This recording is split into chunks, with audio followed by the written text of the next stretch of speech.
They know the magnitude of this football game.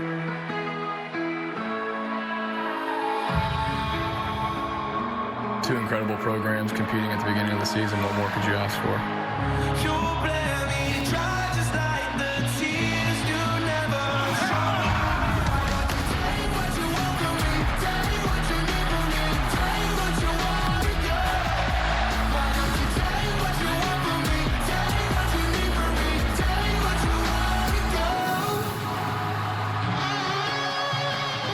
They can't take our toughness away from us.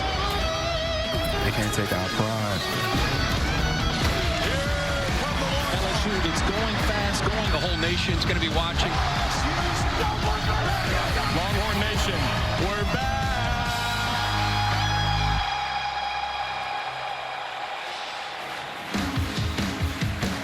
Welcome to Saturday Night Football on ABC, presented by Wells Fargo. Tonight in Austin, the temperature has been soaring.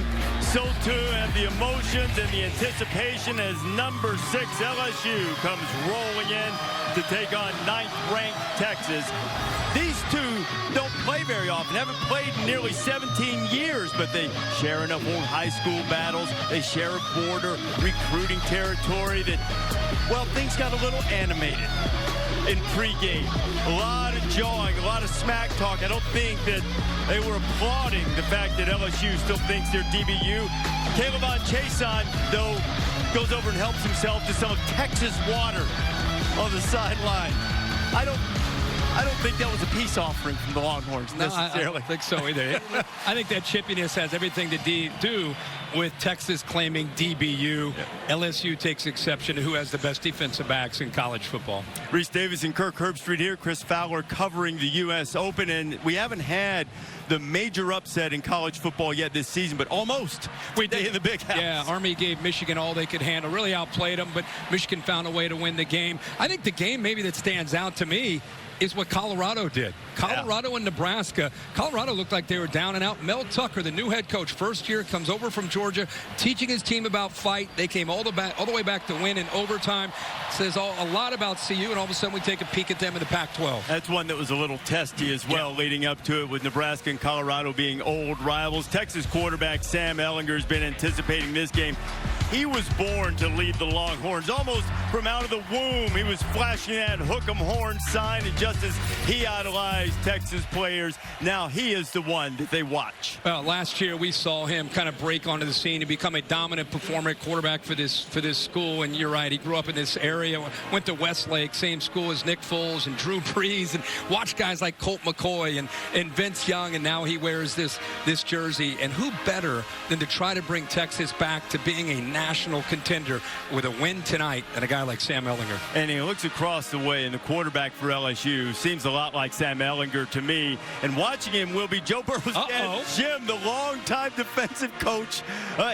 You know what? That's not going to help him get better seats. Jimmy's seats are way up in the corner. He's new at this. He's been a defensive coordinator. In fact, he hasn't done this for 50 years. He told Joe, not being out and coaching, but Joe is fired up. Another guy who had some experience last year, transferred from Ohio State, has a new offense that we'll talk more about. He's very excited to have a chance to see where that offense is, back in the shotgun, getting the ball out of his hands quickly. Both very smart football guys who love the chess match going against the defense at quarterback for Joe Burrow and Sam Ehlinger. It's been more than half a century since these two met in the regular season. We're about to get it on in Austin tonight. The Nissan pregame rush is next, after this message and a word from our ABC stations.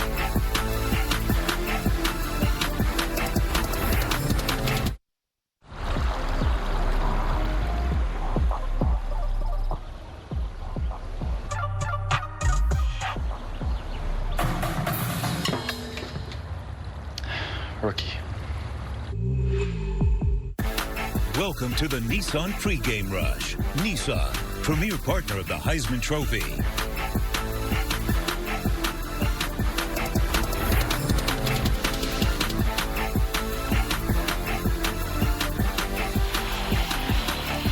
Closing in on kickoff here in Austin, Texas and LSU, a top 10 showdown on Saturday night.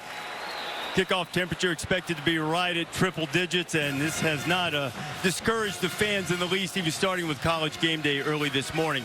Look, we're going to see LSU, and they're going to look familiar in those uniforms and the helmets that we know so well, but what they do on offense is not going to look like LSU. No, we're fired up to watch this.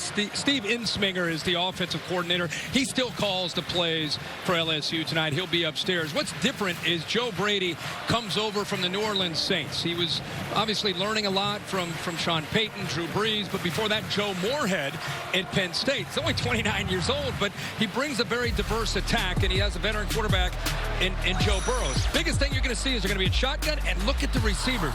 Last time you watched LSU, where they have 5 receivers out, where they're trying to get their athletes in space, trying to make plays.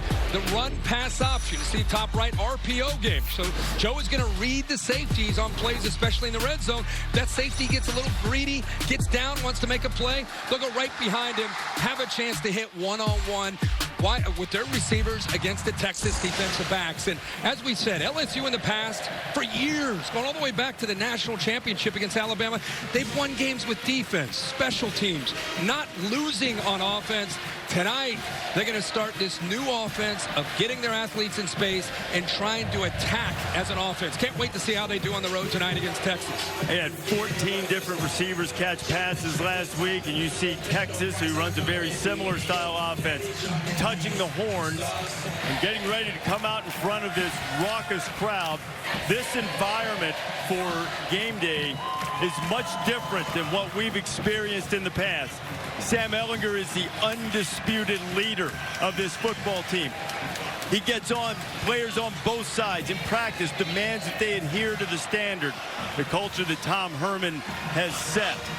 They use words like committed and compelled to make sure that each is holding each other accountable so they can get Texas back to that championship standard. The big flags are coming out. Anticipation starting to build. Video board. And burnt orange is standing in the tunnel, eyes set for this showdown with LSU, something you haven't seen in the regular season since 1954. Long-standing grudge. LSU feels that Texas kept them out of a Cotton Bowl bid and a national championship shot about 50 years ago. They've been mad at each other ever since. Played in one bowl game since then. And tonight they will renew acquaintances, the first of a home and home. There is Joe Burrow, Grant Delpit, number 7, the sensational defensive back. And the fireworks have started, and Sam Ehlinger is leading his ball club out onto the field here at DKR Texas Memorial Stadium for this highlight game for this college football Saturday. This has been the Nissan pregame rush. Kickoff from Austin between Texas and LSU is coming up next, and now a look inside Nissan's Heisman House.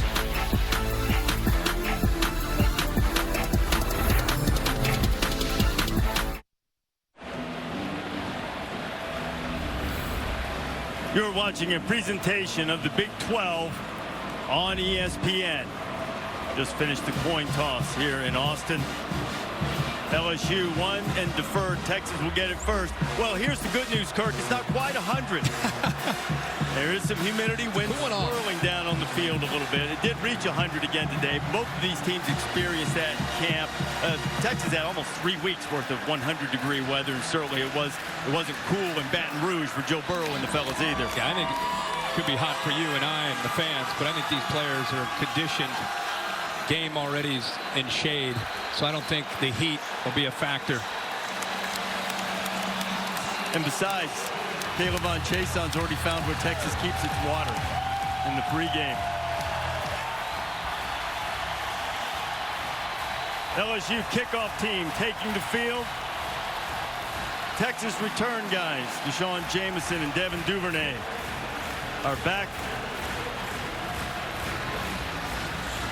Getting set to kick it away is Avery Atkins for LSU.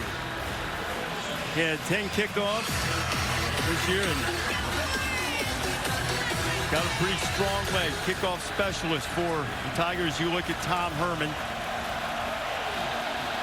And we are underway in Austin Atkins will drive that thing right out of the back of the end zone. And we'll start on the 25. And to introduce us to the Texas quarterback, here is Jenna Ellinger.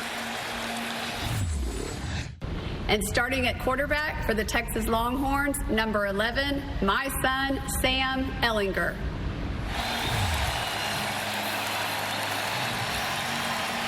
There is Sam.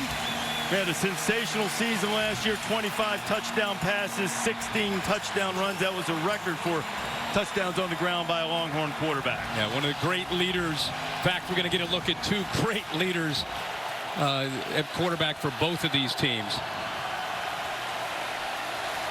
First snap from scrimmage. Ellinger sets up the screen, and it is Ingram who's got some running room along the left side. And he'll pick up a first down and get things started for the Horns. Yeah, just a great call here early. A lot of energy in the stadium. You can feel this LSU defense is out to make a statement, try to intimidate this Texas offense. Really good call by Tom Herman and Tim Beck to take advantage of that energy, get him out of position, and then come back with a screen to try to slow them down, take advantage of that aggressive nature. 19 yards on first down. You'll see more quarterback run tonight. Ellinger, a tough runner, gets into LSU territory. And a great pickup on first down of 7, maybe 8. Texas only really has one truly healthy running back in Keontae Ingram. So you're going to see a little bit more of Ellinger running tonight. Yeah, and Ellinger in the bigger games runs a lot. You know, he's going to run by scrambling and creating, but a lot of called runs. That's just a quarterback counter. He's running that all the way, following the right guard and the right tackle around that left side for nice yards there on 1st and 10.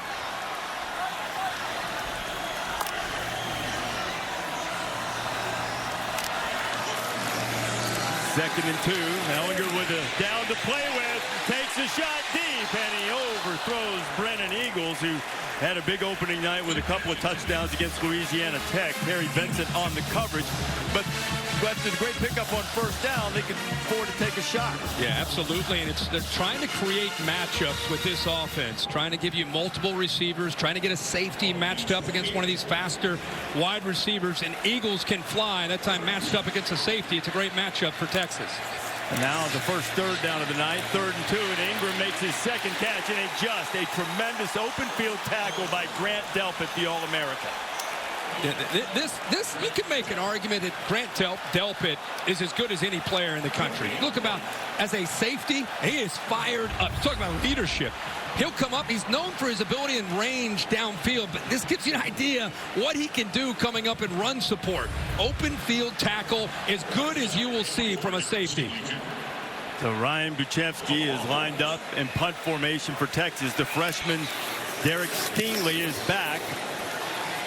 Stingley signals for the fair catch, lets it go over his head, and Buchevsky deadens it nicely just inside the 10-yard line. So LSU now has the ball, a long field in front of them, and let's meet the Bayou Bengal quarterback. Starting at quarterback for the LSU Tigers is my son, number 9, Joe Burrow. Go Tigers. And there is Jimmy Burrow, for a long time a defensive coach. Played at Nebraska, has been with Frank Solich at Ohio U for a number of years, but wanted to step away from coaching and watch his son play. And boy, did Joe have a great week last week. 5 touchdowns, only 4 incompletions in the debut of this new offense.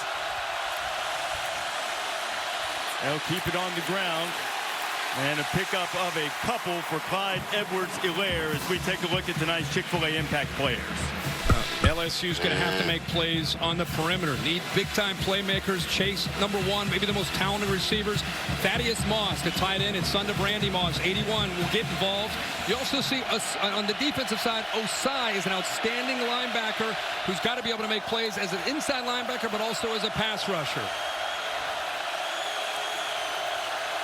Clyde Edwards-Helaire, the junior from Baton Rouge at running back now. LSU played 5 running backs in the opener, and they have confidence in all of them, so they'll keep those running backs fresh. They're also good in the passing game. All caught passes. Joe Burrow can do this, much like Ellinger does, a powerful, tough runner, and gets up to the 20, about a yard short of the first down. We told you in the open about LSU with the 5 receivers out. Texas that time covering them, but a good job of running that time by Burrow. Edwards-Helaire, and Texas got up there and made a strong hit. It'll depend on the spot to see how close they got. It was Malcolm Roach, the Baton Rouge native, who got in there along with Keandre Coburn. Coburn got a great push up the middle. I think that's really what gave Texas a chance there, but LSU just enough to be able to pick up that first down. Good battle at the line of scrimmage tonight with LSU's offensive line, an area that really focused on trying to get better against this Texas, the size and the athletic ability of the Texas D-line and linebackers. Look at this Texas. Look at this LSU offense. Empty. Where's the fullback? Burrow pulls it down, and Joe will get up to about the 25. Pickup of about 3 or so. See Steve Insminger on the right, offensive coordinator, been around, calls the plays. Joe Brady, the passing game coordinator, came over from the New Orleans Saints. Brought a very different approach. Steve Insminger, Coach O, very willing to accept this new approach, obviously, and they have worked very well together in developing this overall offensive scheme that the LSU Tigers are using in 2019. Jamar Chase going out to the left. That puts 4 receivers out on that side. Burrow buys a little time and completes the pass, and hit immediately is Racey McMath, Jalen Green with tight coverage. And McMath had to try to work back off of pretty tight coverage by Green. These first couple throws, I think Texas has been hearing all they want to hear this week about Joe Brady and this new offense and 5 receivers. They're paying close attention. They've got everybody dropping, taking away those 5 receivers, forcing Burrow to run. LSU needs 2. Converted a 3rd and short moments ago. Edwards-Helaire spins away, has the first down. Clyde Edwards-Helaire is finally dragged down just short of the 40-yard line. Jeffrey McCulloch had a shot at him, but Clyde left him in the dust. Watch the left side here. Just close this down. Give him the edge.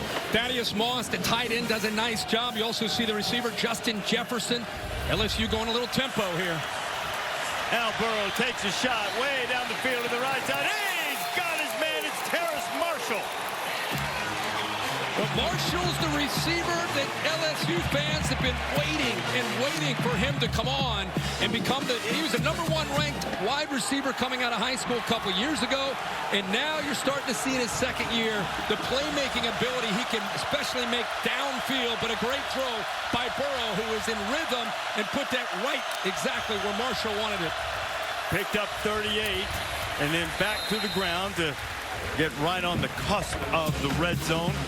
It'll be 2nd down. So a lot of the throws in the opener against Georgia Southern close to the line of scrimmage, and this stretches them out a little bit going deep on that. And especially play. The timing of it. A little bit of tempo, trying to catch Texas napping, trying to create a little confusion or doubt with the call coming in from the sidelines from Todd Orlando. They've mixed their tempo up very nicely on this drive. Edwards-Helaire.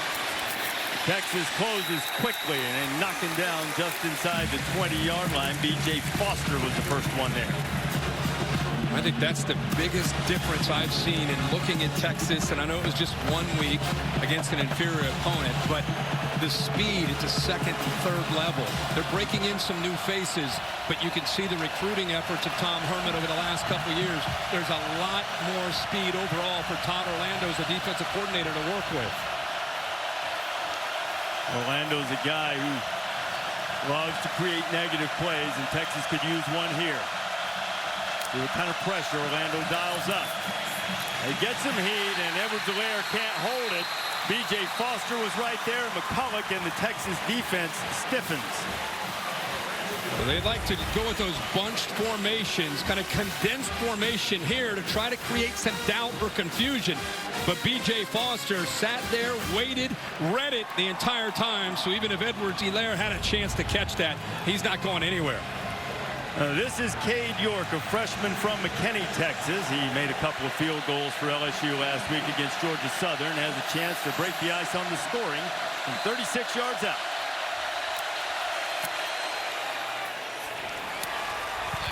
Back in his home state, and York has the first points of the night for Coach O, and LSU has jumped on top 3-0.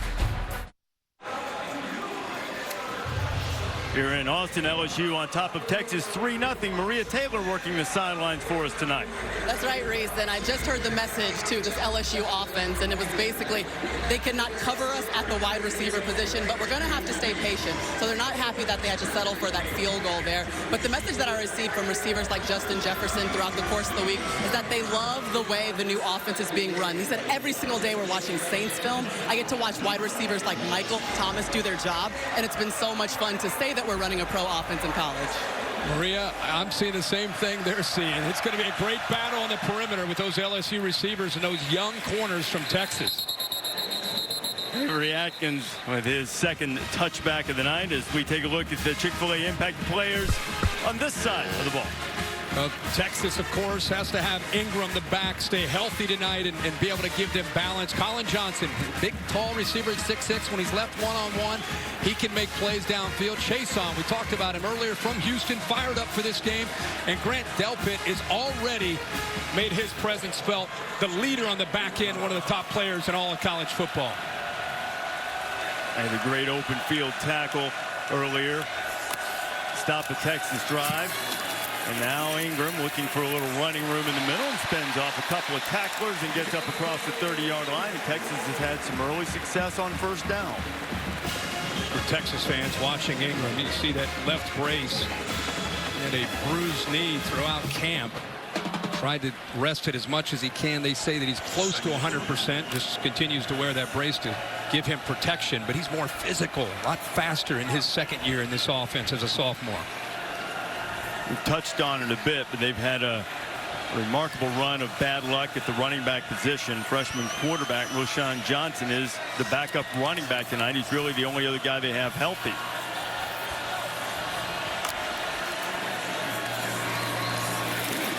Ellinger taking a shot into traffic, and they're wanting the flag to come out. That was Kerry Vincent again on the coverage against Devin Duvernay. And we do have a flag back close to the line of scrimmage, and Ellinger's indicating it's on LSU. That looked like maybe a late hit. Ball's a little high here. Remember, personal foul. Yeah. Hands to the face. Number 90, defense. 15-yard penalty. An automatic first down. he actually got into the face of Parker Braun, who is trying to protect the quarterback, and Lawrence is the leader, one of the top players on this SEC defense, one of the more experienced players, but we know he's physical, but when he gets up high right in front of the referee, that's going to be called every time. Lawrence hit for 15 against Parker Braun, who's a graduate transfer offensive lineman from Georgia Tech. They've had to get Parker out of the habit of that four-point stance and the option that he worked with under Paul Johnson, but he's a tough, hard-nosed guy playing left guard for the Horns. First down for Texas. Ellinger pulls it down, gets into LSU territory and slides ahead and picks up about 5. I'm just watching the battle because if you put a safety in the middle of the field, that's where Texas with Sam Ellinger, he's going to throw the football on the outside to Colin Johnson.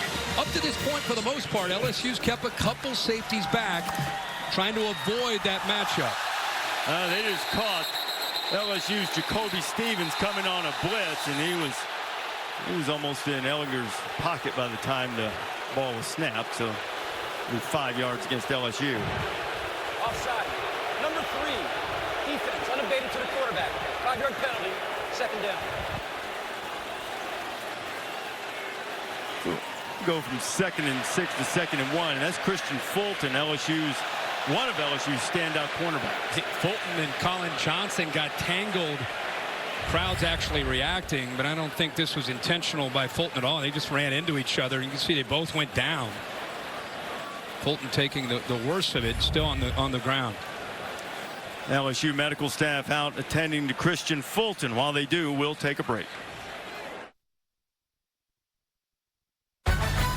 Saturday Night Football on ABC is presented by Wells Fargo. This is a commitment to better banking. This is Wells Fargo. And in part by Nissan, premier partner of the Heisman Trophy. Nissan Heisman House here in Austin this weekend. There's Ricky Williams and Neil Everett. Ricky won the Heisman, Neil did not.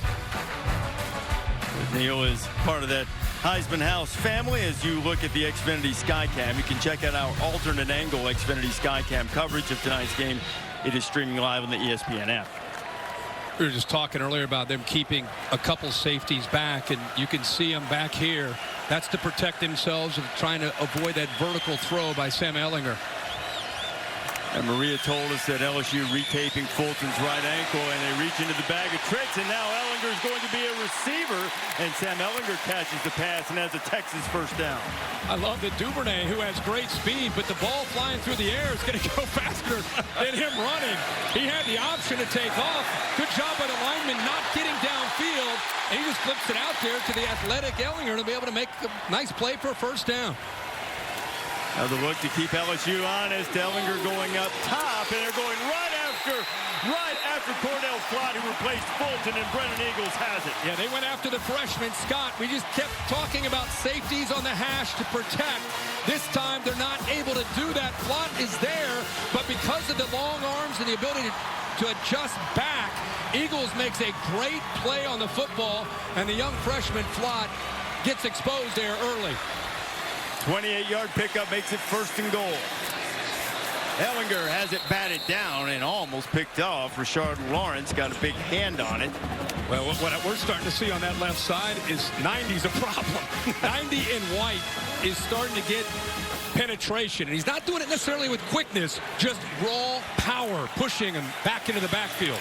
Ehlinger, this is what he does in the red zone. The tough runs. Ehlinger inside the 5 and finally knocked down Caleb Chason among those on the tackle. I'm always amazed when you watch Ehlinger in this area. Defenses know it's coming, but give the Texas offensive line a lot of credit. There was a great surge on that right side, pushing the LSU defense back.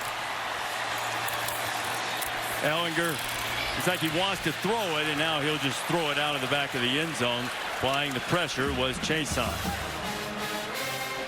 We keep talking about Ehlinger and talking about a comparison, and his own coach has talked about it. Coach O has talked about it. But to me, the Tim Tebow comparison, especially down here, is a very fair comparison. Fourth down, and the offense is staying on the field, fourth and goal. Got Cade Brewer in the lineup, also Reese Lato, tight ends, Ingram in the backfield, fourth and goal.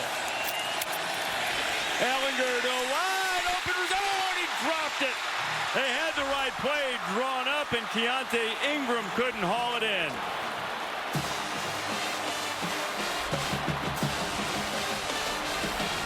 They had exactly what they wanted. Nobody accounted for Ingram out of the backfield. They went formation into the boundary. The linebackers never accounted for Ingram. He's left all alone. Ball's a little high, but Ingram would tell you he's got to make that catch every time. LSU loses the back out of the backfield, and Texas cannot capitalize. First roll of the dice of the night comes up snake eyes for Ehlinger and the Horns. LSU has it from its own 3. Missed opportunity for Texas on fourth and goal.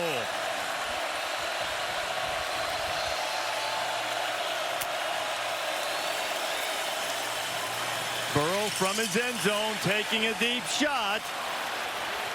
I wanted to try to get a little space with Justin Jefferson. Texas on that fourth down went tackle over right here with Cosme. You have the H back here as well. Everything tells you QB run.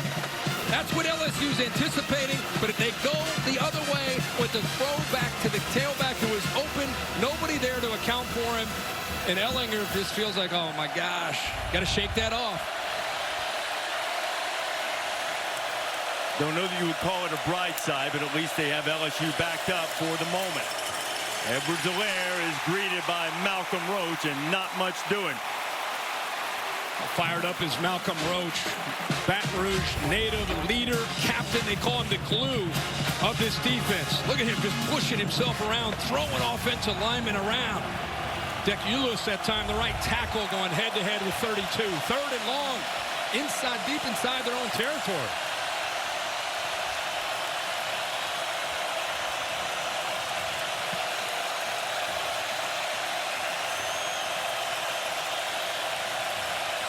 LSU's 2 for 3 on third down so far.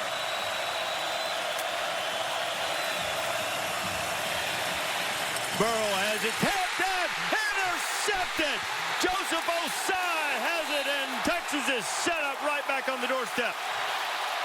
That's a great effort up front by Texas in the defensive line. McCulloch also does the job of getting his hand on the football to knock it loose. Watch 23 right there. Ball goes up in the air, and the eyes are on the football. Osai makes the play and almost takes it into the end zone. So they call that their cowboy package. They put 8 defensive backs on the field, and a nice job of getting a hand on the ball by McCulloch. And just the awareness of that Texas defense on third down and thinking about the football, and Osai comes up with that big interception, and Ellinger and the offense back on the field. Osai had a pick 6 called back last week. He had another interception that counted, so he's been all over the place, and man, he has Texas set up now to try to get on the board and atone for the missed opportunity a few plays ago.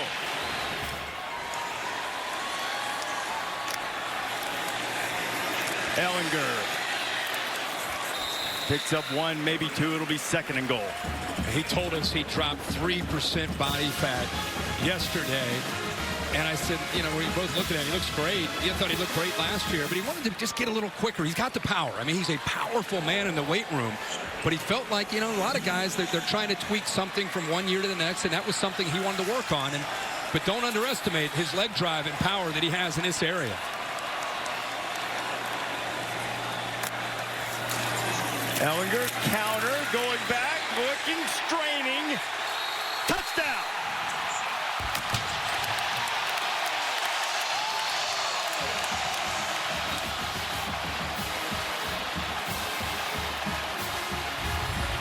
He's a 550-pound squat guy, which tells you when he gets into this position right here, he's not going to let up. Oh, they're going to take a peek at that. Yep. The right knee actually touched about at the half-yard line. It's the progressive pylon cam. You see the knee right there before he gets to the end zone. Definitely going to take a peek at this. We have an SEC officiating crew. David Altman is our replay official. Before having any body part down, this play is now under video review.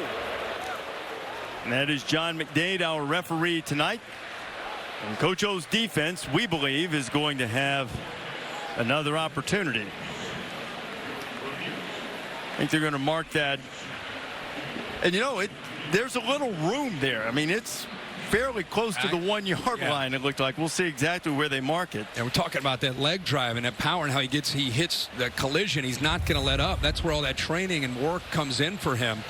Following the H-back and the tackle and just pushing himself. But it's very clear that the right knee down right there.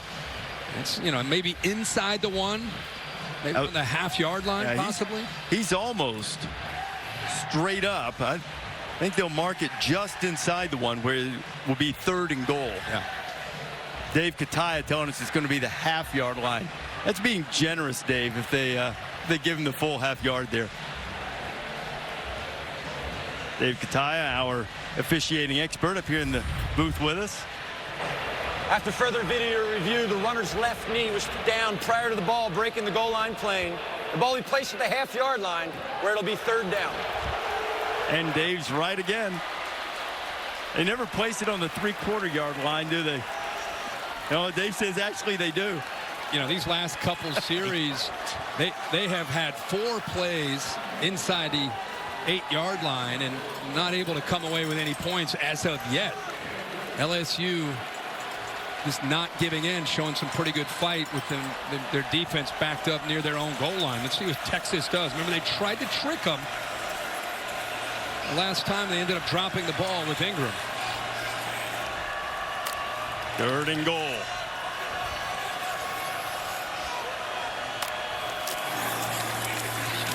Deontay Ingram denied. If anything, he lost. And he lost. Well, the football's loose, but the official is coming in. I believe they're going to Going to mark it dead. Yeah. And a 4th and goal's coming. This LSU defensive line just submarines Texas. And these short yardage goal line situations, it's about which of the lines gets off the ball quicker. See LSU, see the penetration by them? They get lower and they get off the ball quicker. That allows that next level of linebackers and safeties to be able to submerge the ball carrier. And he lost yards there, or lost maybe a half a yard there.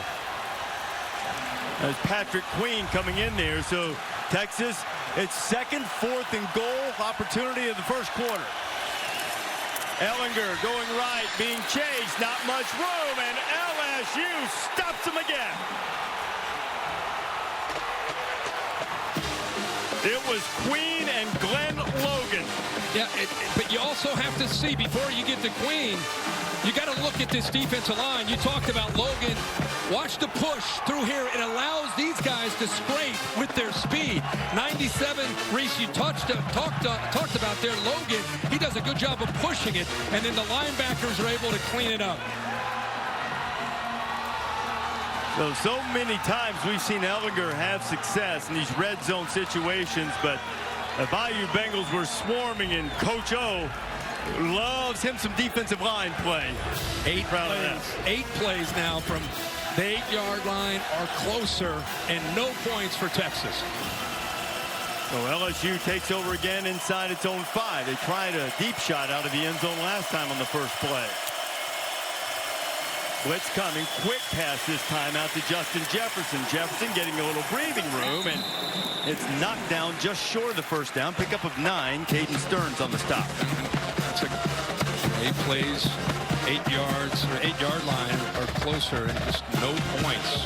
I like Tom Herman being aggressive. He's at home. He's got this crowd. Why not take those chances? But give LSU all the credit.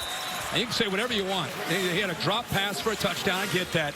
But LSU deserves credit. Playing on the road, backs against the wall, playing and showing a lot of fight, especially up front on that defensive line. On the drop touchdown, Kirk, they got him to 4th down, too, so certainly they deserve the credit for it, as Edwards-Helaire is greeted and slips a tackle and gets away from the normally sure tackling Brandon Jones. He picks up some 10 yards across the 20. That is textbook on how to get off a block, a stalk block by a wide receiver. Jones, 19, gets off of that attempted block by Jamar Chase. And they were locked there for a while. But, man, that's the way you work on it in drills on Tuesday and Wednesday, to get off the receiver and make the play.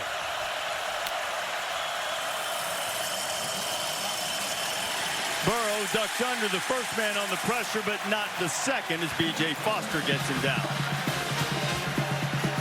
Tom Herman hired Todd Orlando as his defensive coordinator because he liked how he plays complementary football together. It's the schemes and how they coach together. He is an aggressive coach. Believes in confusing quarterbacks and offensive linemen and bringing linebackers and safeties to get after the quarterback. Tigers need 6.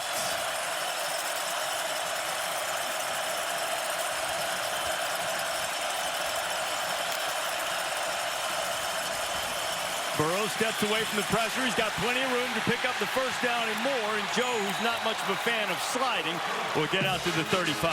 Yeah, but when you bring all your linebackers and there's nobody there to account for the quarterback, he's going to get to the outside. Everybody's playing man-to-man. Somebody's got to be there to spy the quarterback, or because of the speed and the awareness of Burrow, he saw that. He saw the inside blitz, and he thought, is anybody going to come with me? Right away, he saw nobody was with him. Easy to pick up the first down there on 3rd down. That's 16 yards on 3rd and 6. And man, oh man, the score's 3-0, but we've had some action here. The end of the first quarter here in Austin. We'll be back after this message and a word from your local ABC station. The super big Samsung QLED TV is made for football.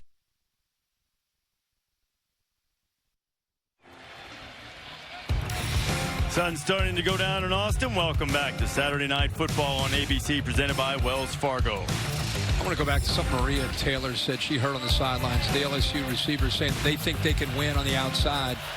It just feels like LSU eventually is going to take another shot. Need to try to stretch this field with Texas leaving their young corners on islands. Texas had a couple of opportunities. LSU stopped them on downs and goal-to-go situation twice. Burrow wanting to take a shot, but he didn't have enough time. B.J. Foster was there to wrap him up. It sure looked like he was thinking about maybe going downfield. He was trying to look for the deep post to his big, tall receiver, Marshall. Just good coverage downfield. And, you know, he had to just pump one extra time, and by then you could see the defense from Texas getting into him, led by Foster. A lot of people might be wondering, why is he clapping and then looking over? What he's trying to do with the clap, it's almost like a dummy clap, trying to get Texas to tip their hand for the coaches on the sideline to see the play and then make a call that could maybe work against that coverage. Option look, the pitch to Leonard Fournette, and Fournette is knocked down in the backfield. Jeffrey McCulloch, who's been active early. But McCulloch has been all over the place. We talk about the speed of this defense. Watch them move at that second level. Watch how quickly they're able to get off blocks. It puts a lot of pressure on Sadiq Charles, the left tackle. He's being asked to get up to McCulloch and make that play while he's coming downhill with a lot of speed. That's a tough ask of a left tackle. Charles didn't play in the opener. Suspended, or what Ed Orgeron's termed, something handled in-house. He couldn't handle McCulloch on that last play. 3rd and 18 facing Burrow.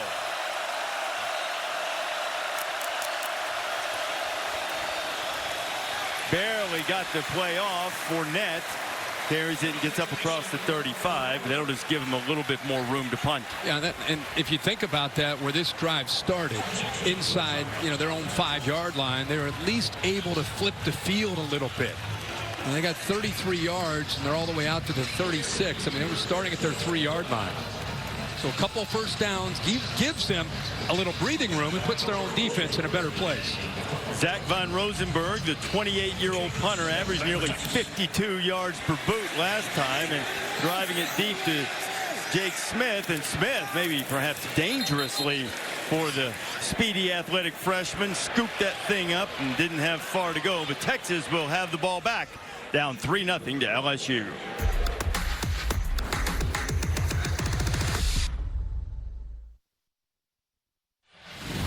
Much as Texas wants to be able to throw the ball with Ellinger and run with them, they need a night from Keontae Ingram. He's off to a bit of a slow start, drops his short touchdown, not able to really get on track running the ball. Give credit to LSU's defense. That time it was Patrick Queen stop. Again, you can see on the sideline, a little frustrated.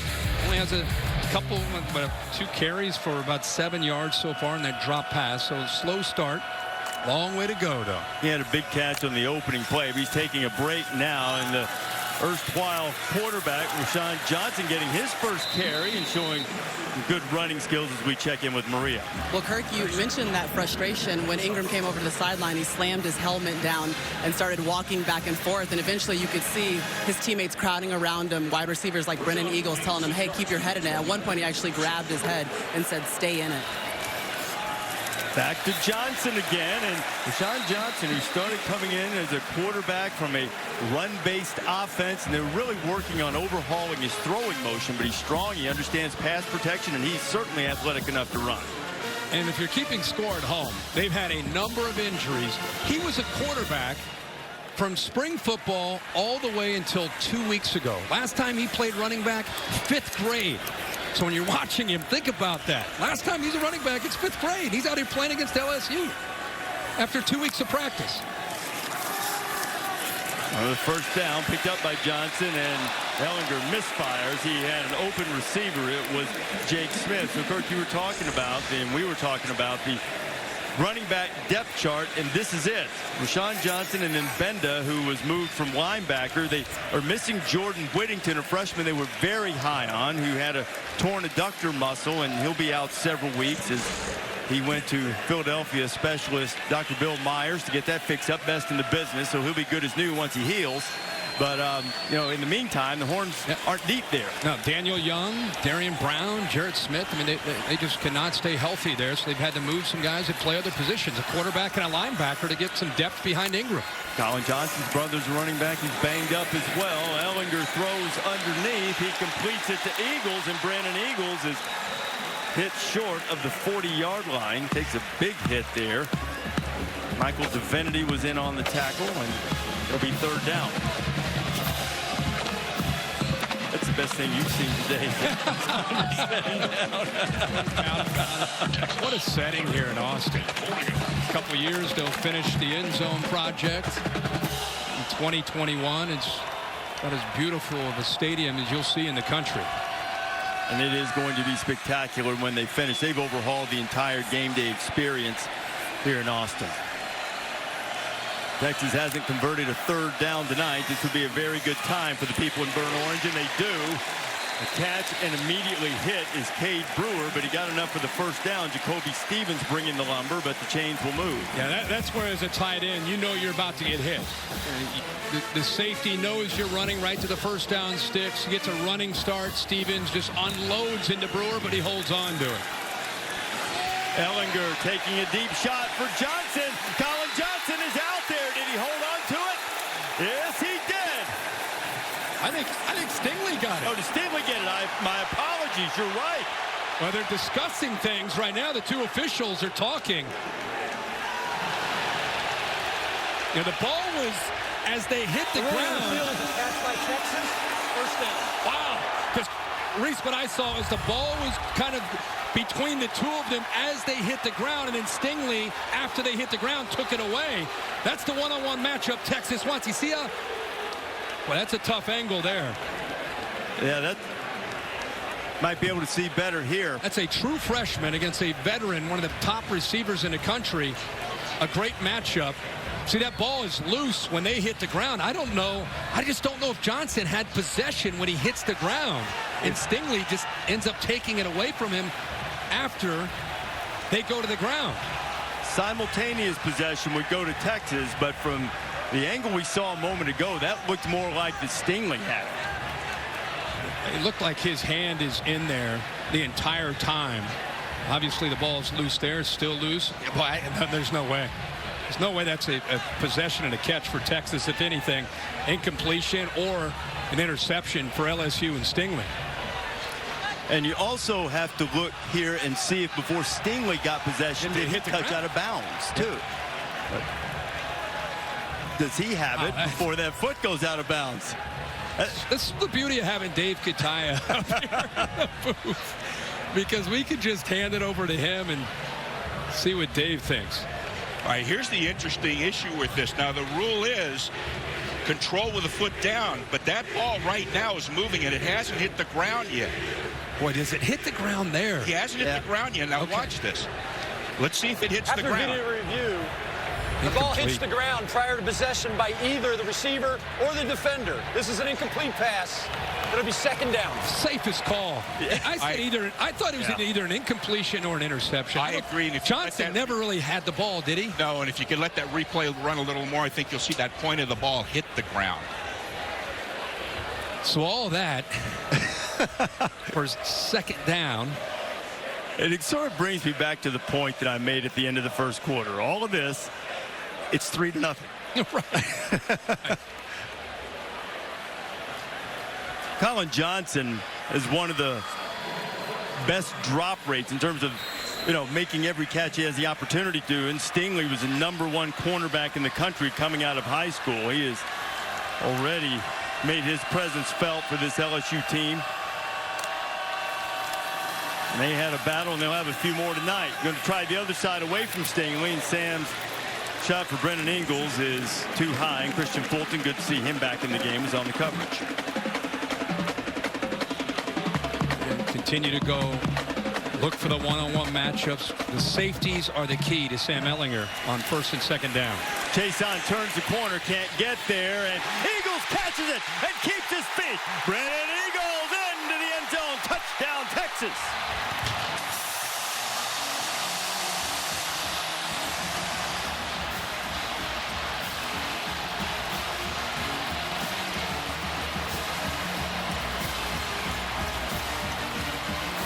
And that is Texas' first 50-plus yard play from scrimmage since 2017.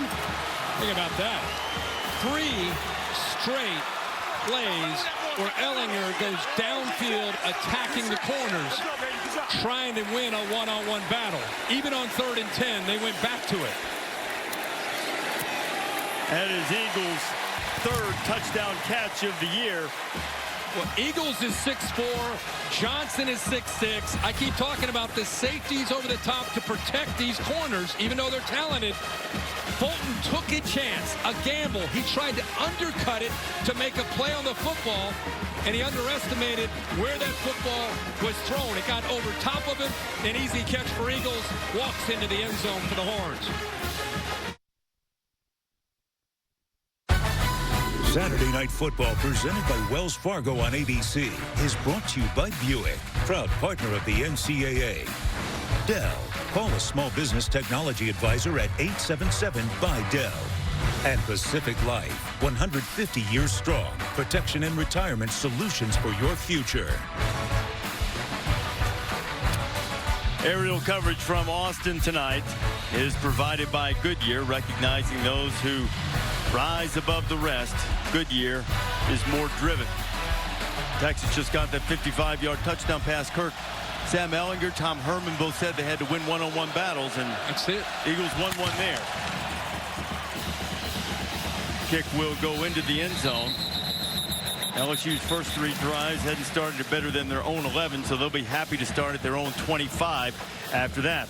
Next week, Saturday Night Football, presented by Wells Fargo, will be in Syracuse, New York. Dabo and #1 Clemson go in to take on a team that's really given them trouble, though didn't give Maryland any trouble today. Clemson and Syracuse, 7:30 Eastern on ABC. Those last 2 years, that has been a big-time matchup. As you said, beat them a couple years ago. Last year, had them on the ropes. And now they get them back at home at the Carrier Dome. They'll need a little atonement after what happened to them.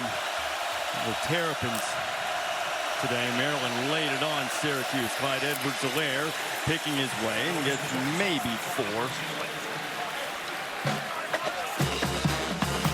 Right now, Joe Brady on the left, passing game coordinator Steve Insminger, who is the play caller and offensive coordinator, trying to figure out the best way to attack. You see what Joe Burrow will look at from time to time. Like right now, he's looking over to somebody's alive call, a couple dummy calls on the sideline. Burrow down the middle, complete for a first down, is Justin Jefferson on the grab out just across the 45-yard line.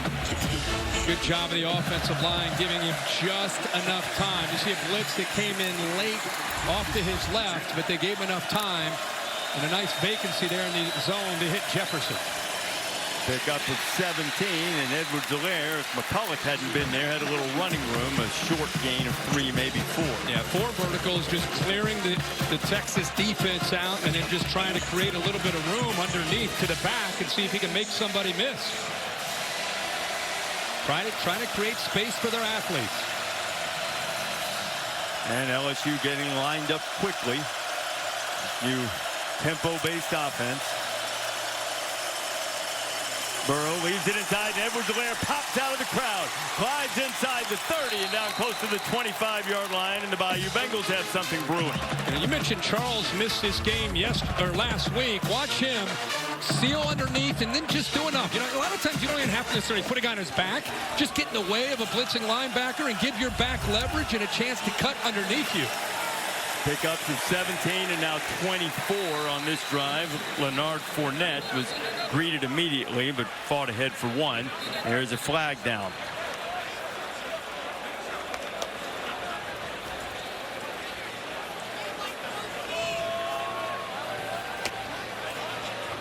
John McDade sorting out. I think we had some people sprinting toward the sideline. Offside. Substitute not able to get on the field on the defense. 5-yard penalty from the previous spot. First down. Well, Tom Herman's talking about if they're substituting, we need a chance to substitute. He's looks like he's telling the official, hey, they substituted. You need to give us a chance to be able to get on the field. The official said no, they did not substitute, and that's why Tom Herman looked like he was frustrated. But we showed the coordinators upstairs. One of the things that I'm sensing, besides his execution, is putting their foot on the accelerator a little bit and getting this Texas defense to drop back a little bit, get them on their heels in the way they're attacking them.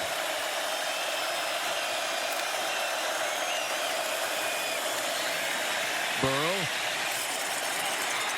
finds Jefferson again. Second time on this drive. Another first down, and LSU has first and goal. And when you have linebackers that are aggressive, they're coming downhill, and they're getting caught up in crossing routes underneath them, it's creating a nice hole, a little vacancy behind them on crossing routes. Leonard Fournette, the brother of Leonard.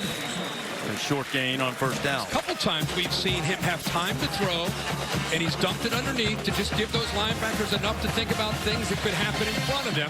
So now their eyes between the running game and the short passes, they're getting up, and he's looking over to get confirmation on the play call. But he's finding that nice hole there to Justin Jefferson a couple times to pick up big chunks of yards.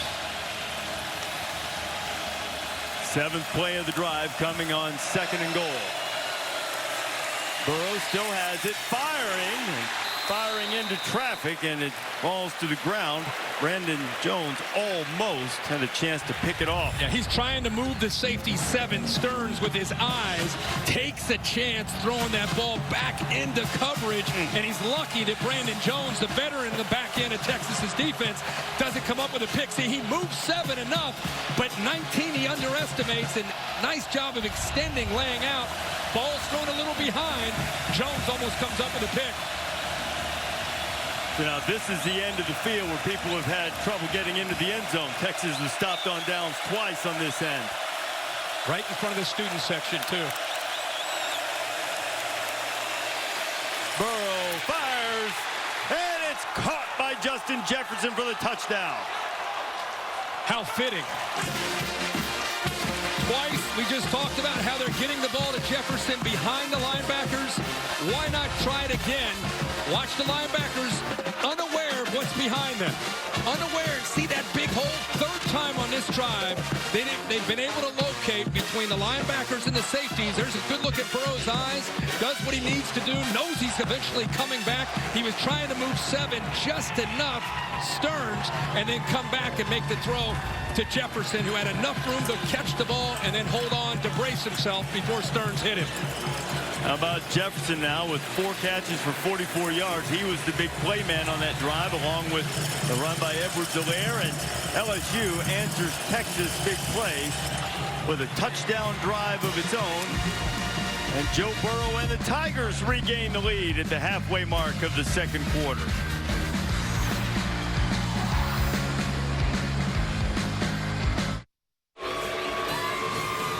This season, Taco Bell is celebrating student sections and passionate fans like the ones you see here by awarding the Live My Student Section of the Year. Longhorn Student Section already on the national watch list. Go to ESPN.com/Taco Bell to see how your school can compete and get the committee's attention by using hashtag Live My Student Section contest. What a different atmosphere. We've been coming here for years. They've changed the stadium.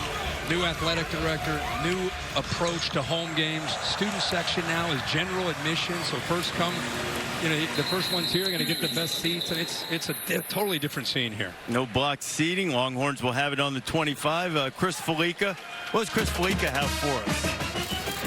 Tonight's Aflac trivia question for you, Mr. Davis. I'm going to test your NFL draft knowledge as well as Mr. Herb Street. LSU, of course, has been a staple in the NFL draft, certainly on the defensive and offensive side of the ball. But I want to know who was the last Texas offensive player taken in the first round of the draft. Bear, I'm going either Roy Williams or Cedric Benson, maybe. Roy Williams? Yeah, the late Cedric Benson would be a good guess. How about Vince Young?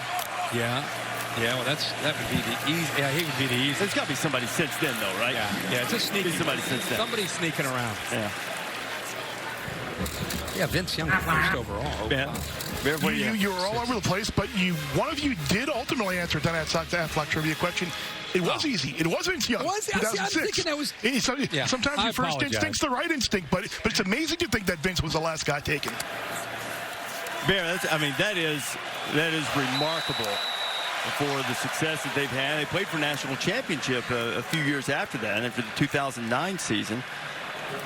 But that's almost shocking. It really is. Boy, those are the glory years. 05. Colt McCoy came in after Vince Young. They had a really good 7 or 7 or 8 years there with Mac Brown as a head coach, recruiting such high caliber athletes, but it was all built around Vince Young and Colt McCoy at quarterback.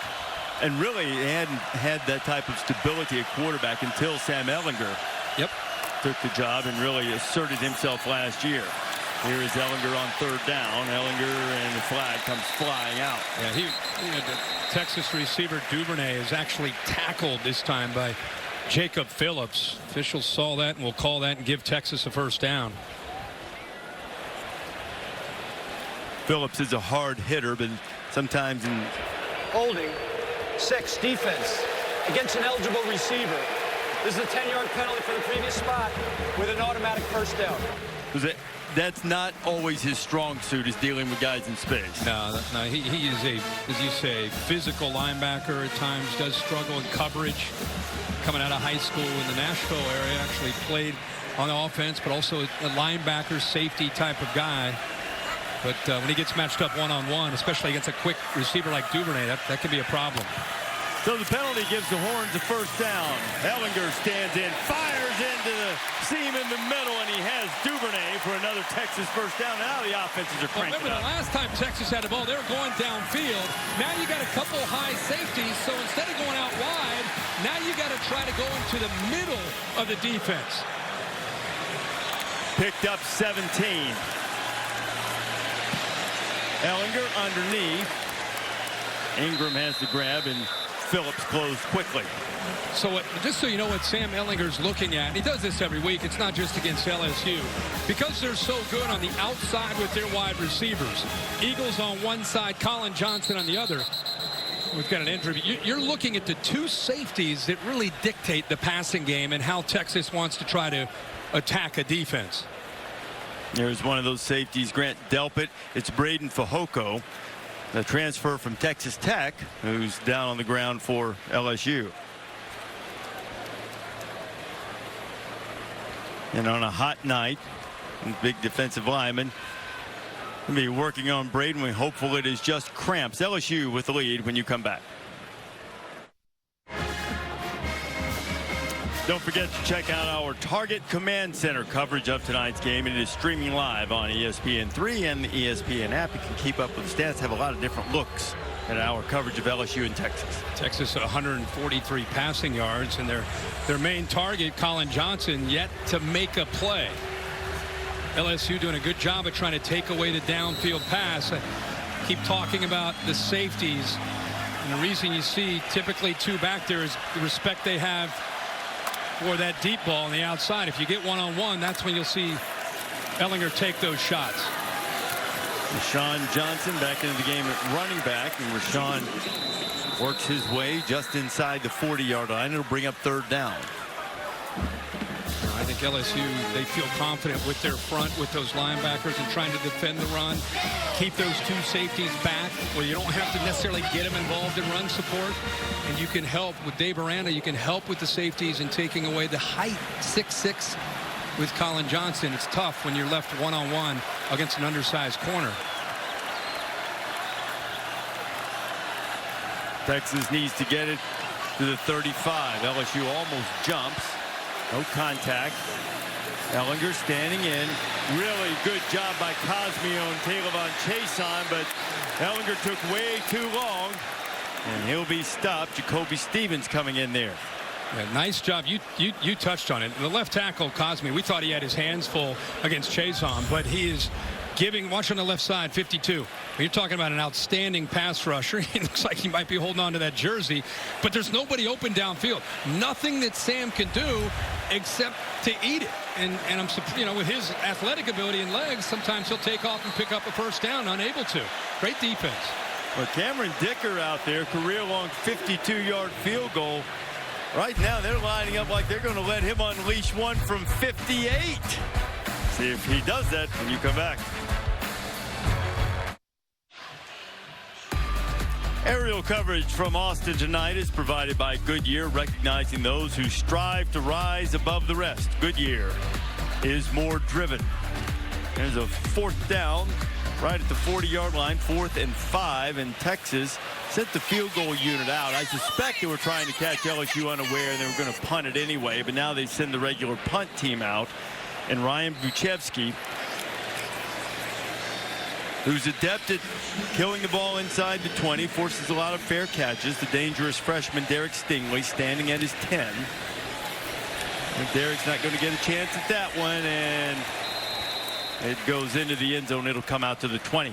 Last time LSU had the football, Joe Burrow had his best drive. 8 plays, 75 yards, and a touchdown. Getting those linebackers coming up aggressive all night. They said, let's take advantage of those aggressive linebackers. Justin Jefferson had a great drive himself, finding and taking advantage of that hole between those aggressive backers and the safety. And then on third down, the touchdown, where he moves Stearns with his eyes to give his receiver Jefferson a chance. And you can see that line, when they've done their job, they give 9 time to throw. Look at the night he's had, 8 of 9. Let's see what happens here on this drive here near the end of the first half. He's got freshman running back Ty Davis-Price back there, a big load out of Baton Rouge. He picks up the pass rush, and the pass is complete to Jamar Chase for the first down. That was a beautiful throw because he anticipates. That ball is out of Joe Burrow's hands before Chase was even close to coming out of the break, and that speaks to the relationship in the second year of Burrow and his receivers. Picked up 13, and Joe goes right back to work.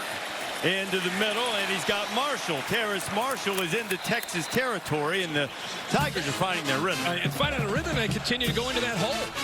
You know, those linebackers are going to have to start getting depth, and that's when Burrow can start checking it down underneath and get the backs the ball in space. And the freshman has his first carry, and he had some forward progress and tried to spin away. Malcolm Roach is there to stop it. Boy, Joe Burrow looks like he is in a rhythm and in command right now, this new offense of LSU in 2019. And this isn't just tonight, people watching LSU. The entire SEC West is watching LSU and Joe Burrow, taking some notes, scribbling down some notes, saying, hey, you guys watching what's going on in Austin with 9 and White? He's not too bad. He's not a man to mince words either. I think he referred to it as bringing the offense out of the Stone Age. He's right. They used to play not to lose on offense. This is a different mindset. Jones bringing the heat from the outside. Now Burrow's going to throw it to an open Chase, and Jamar Chase has it, a first down inside the 25. Condensed formations. You see this in the NFL with the Saints. You see this with the Rams. It affects the defense and their communication. Nobody sees Chase. How many times have you seen Robert Woods of the LA Rams run that route and nobody on him? That comes from Joe Brady from the Saints. Quick out. There is Chase again. He's slung out of bounds by Jalen Green. Steve Insminger, the offensive coordinator, calls the plays on the right.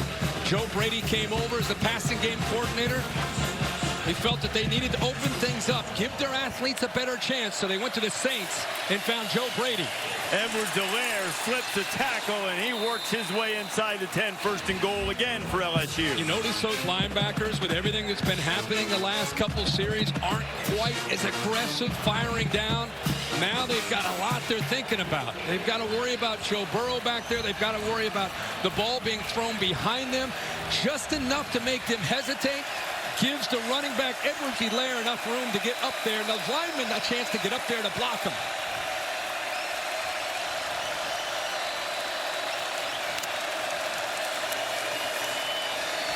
On first down, Burrow to the back of the end zone, and Chase can't hold on to it. Just before the snap of the ball, one of the things Texas wanted to do was to try to tire out LSU's defense. But I saw hands on hips from the guys in burnt orange on these last couple of drives. You have your hands on your hips. You start to lose your mental edge and your focus. And when that happens to a defense, you can really get tired and can get exposed. Chase beat his man that time for a touchdown. Green. Burrow put it exactly where he wanted to put it, and Chase not able to hold on to it for the touchdown. Burrow sweeping the left side. Edwards-Helaire out to help him, and Joe is knocked down by Caden Stearns. You know, when you evaluate quarterbacks, I talk about accuracy, decision-making, and toughness. He's the son of a coach. Jim Burrow's his dad, and Joe Burrow plays with that toughness you love to see. Texas has called a timeout.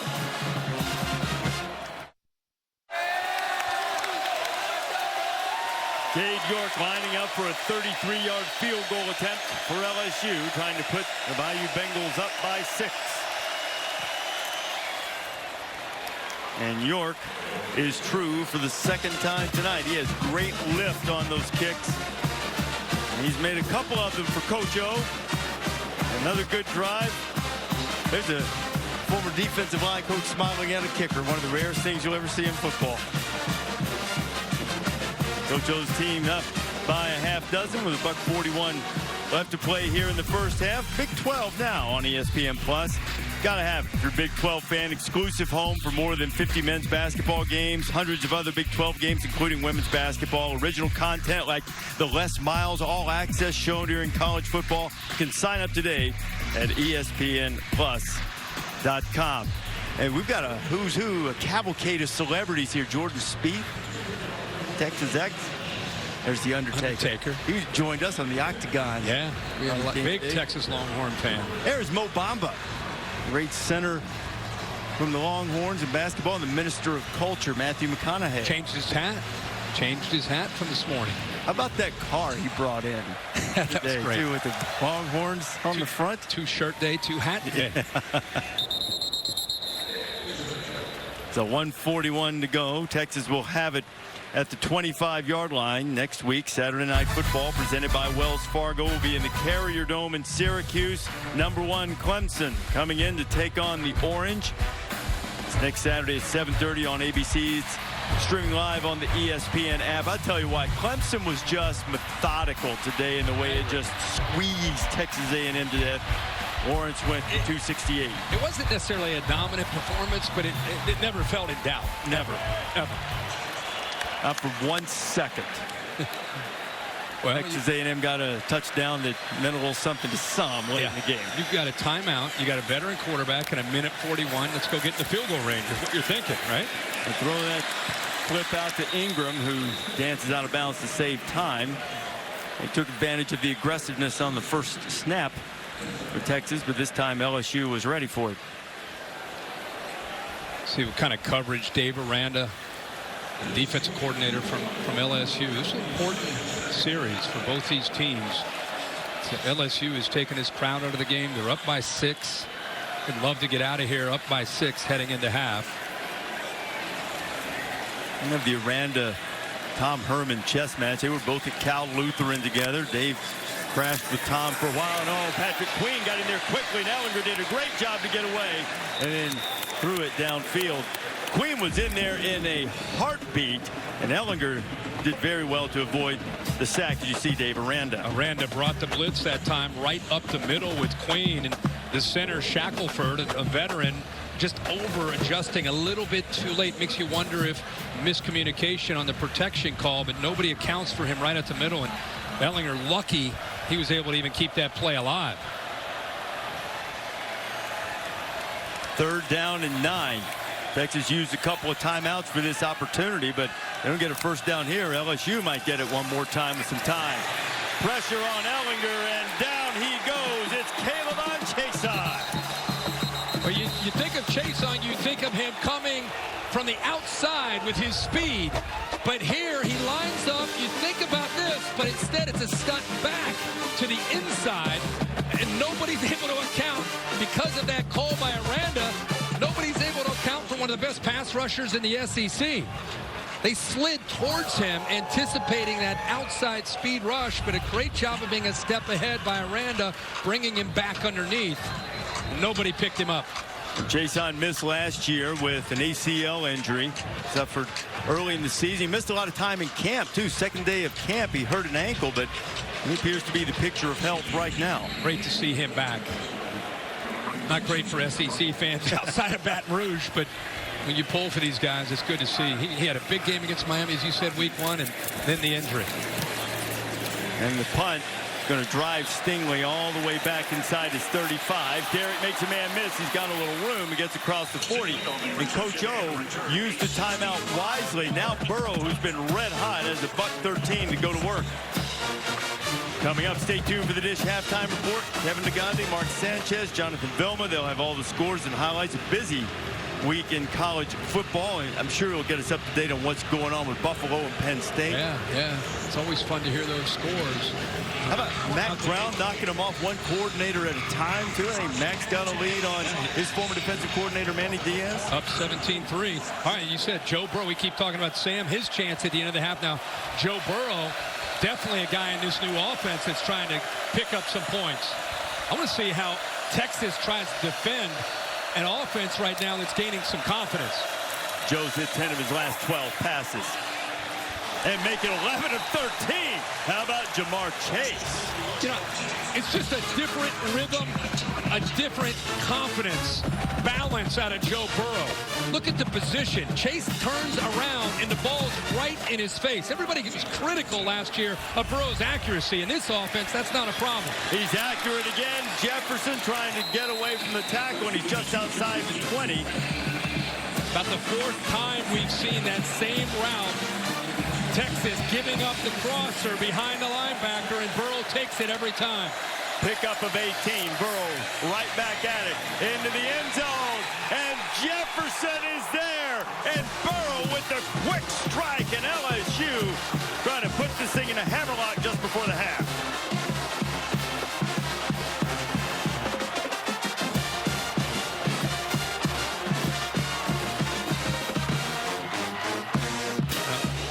Dad decided to get out of coaching to watch his son play. His mom is there as well. That, my friends, you better be taking notes and watching Joe Burrow. Watch him hitch, step, throw exactly where he wanted that ball to be.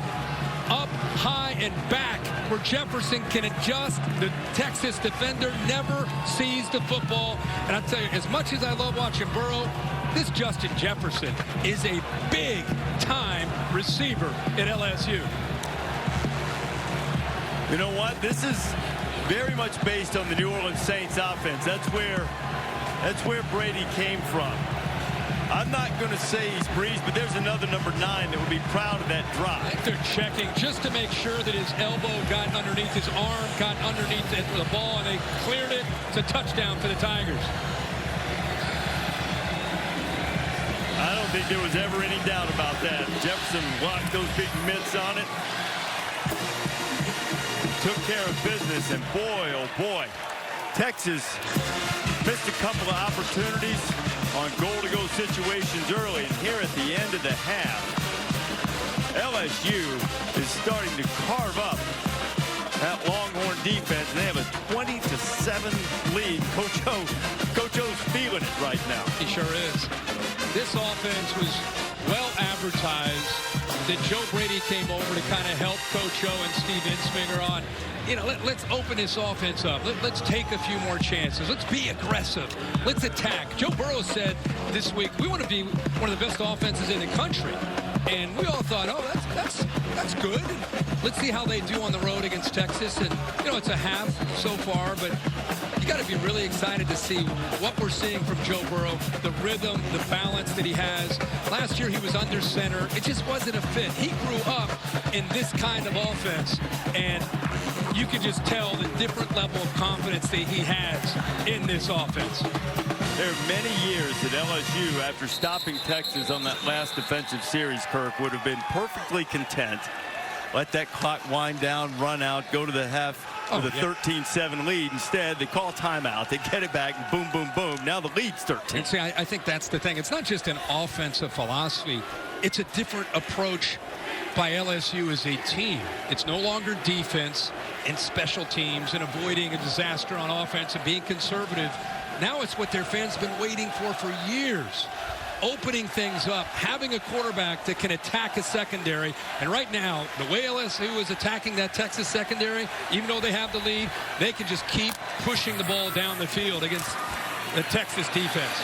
Ellinger's not going to go quietly into the half, and Michael Divinity didn't play last week. And team in family in-house situations back in the lineup and applying pressure to Sam. 2nd and 10 with 41 seconds left in the half.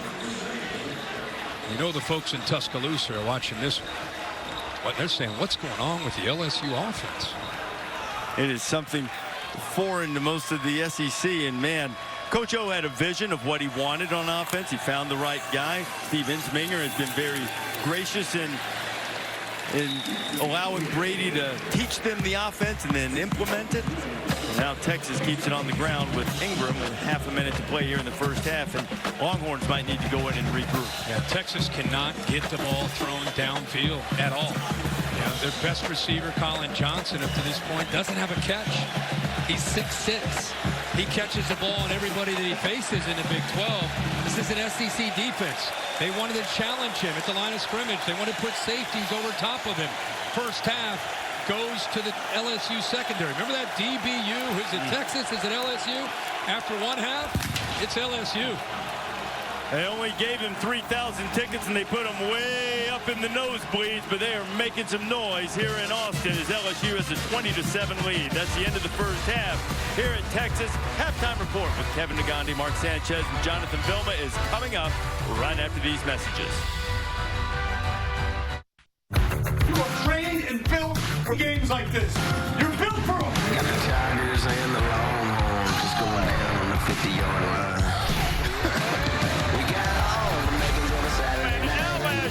Stops him again. Eagles catching it. Touchdown, Texas. Burrow with the quick strike, and LSU trying to put this thing in a hammerlock.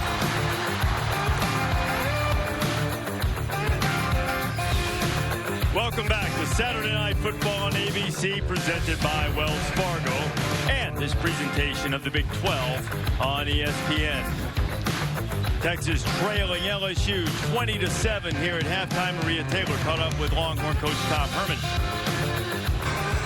All right, Coach, what was the overarching message you wanted to deliver to your team at halftime? Well, we're down 2 scores. Uncharacteristically, we played tentative. We dropped the pass in the end zone. We had a missed assignment again. Our goal line offense, not real good right now, but it's a really good football team we're playing, and if we play our game, we're going to be just fine. Thanks for your time, Coach. Thank you. Tom might be trying to convince himself a little bit with the way LSU's offense got rolling at the end of the first half. Reese Davis, Kirk Herbstreit, and Maria Taylor, who you just heard from back here. LSU's going to get it first here in the second half after really finishing the half strong. Yeah, I mean, Tom Herman, it's not just about his offense. It's about his defense, because I think all of us sensed that LSU in the second quarter, they came alive. They really started to execute and look like a different offense, especially Joe Burrow in the passing game. So they've got to make some adjustments and try to get Burrow out of that rhythm. Clyde Edwards-Helaire makes the fair catch. Joe Burrow will have it on the 25 as we take a look at our Pacific Life game summary. Yeah, and you're just kind of tuning in and seeing this second half. Talked about Joe Burrow. It was big in the second quarter. He started to find Justin Jefferson making really accurate throws where Jefferson could make adjustments to the football. And Colin Johnson has not been able to make a play downfield. They had shut him down. In fact, we thought that might be a catch. It was overturned. It was not. So he does not have a reception yet tonight, and they cannot consistently have success throwing the football. He's got 28 straight games with multiple receptions, and now LSU has it back, having scored on 3 straight possessions, 2 of them touchdowns, and Burrow stays hot, finding Jamar Chase on first down. Jalen Green rides him out. This is this new offense of LSU, and now they're on the road. We're into the second half, and you got a 13-point lead. The way they've been able to build that lead is Joe Burrow and the arm. And right now, until Texas can slow you down in this passing game, that's where I think you keep attacking. LSU runs it on second down. Edwards-Helaire will be a yard or 2 short of the first. Now, with that being said, in the first half, they were 20-20 on run to pass. I mean, you talk about balance, not necessarily the yards, but the looks they're giving Texas, very balanced. Edwards-Helaire, he would have had a chance to pick up the first down, but he dropped the pass. And that is huge for the Longhorns to force a 3-and-out. Especially because Burrow, in the second quarter, 11 of 13, 159 yards and 2 touchdowns. And these last 3 possessions, he's been doing pretty much what he wants. So they get a stop to start this second half, stop the bleeding, and gives him Ellinger the football back. Zach Von Rosenberg will punt it to that man, Jake Smith, who was a Gatorade Player of the Year in the state of Arizona. Dynamic, speedy return man. We'll see if he gets a chance. Von Rosenberg drives Smith back inside his 15, where he makes the fair catch. And so Sam Ehlinger with Colin Johnson will come out and try to get the Texas offense cranked up. You know, it's really been the exact opposite for Ehlinger. They've not been able to do anything here in the last part of that first half. They're just off balance, not able to get separation with their wide receivers. They told us in meetings yesterday, biggest thing we have to do is we've got to win one-on-one. We've got to beat this talented SEC LSU secondary. And in that first half, they weren't able to do that very often. Kirk, that 52-yard punt, pins Ehlinger back at his 14 to start Texas' first drive of the second half. Deontay Ingram puts it on the deck. And it bounced right back to him. You're talking about a favorable drop, or a favorable bounce back right back to him. I mean, that ball looked like it was going to go out into the open field where LSU's defense would get a chance to make a play on it. Good effort that time by Phillips to knock that football loose. But as I said, it has happened to bounce right back to him. That's a member's bounce. Rashawn Johnson gets it, and Rashawn's done a really good job for a guy who just moved to running back to quarterback a couple of weeks ago because of the depth issue. Well, he gets the ball, he just hits it. You know, they'd like to actually see him have a little more patience. Keep in mind, he has been a running back since 5th grade. He's a running back right now, and that's a good twist pickup of about 4 before Phillips gets him on the turf. Yeah, it's been remarkable to see what Texas has endured with injuries. Tom Herman has had to move some people around. Rashawn Johnson, a quarterback until 2 weeks ago. He's a true freshman. Has had to move to running back to give them depth and to give them a kind of another back there besides Ingram. Johnson catches the pass and heads for the edge. Rashawn Johnson rear end over T. Kettle around the 35 and close to the first down. If nothing else, I love his energy. You know, he's coming in with a purpose, and he seems to be incredibly fired up just to have the opportunity to be out on the field and play. You can tell there's a different gear, almost a different level of intensity when he gets his ball, or he gets his hands on the ball compared to Ingram. Texas has moved it out from its own 14, picked up a couple of first downs. Ehlinger taking a shot, got to win those one-on-one battles, and Christian Fulton had really good coverage on Colin Johnson. He got the safety on the hash, Delpit, so he gets the one-on-one matchup. Good against good. Who's going to win? Fulton, one of the top corners in the SEC. You see the size advantage. Starts to get his hands around the ball, is way underthrown. And there's no interference at all there. Good job by Fulton to letting go. And, you know, that time it looked like Johnson was able to get downfield, but Sam Ehlinger unable to get the ball thrown out in front of him, instead thrown behind.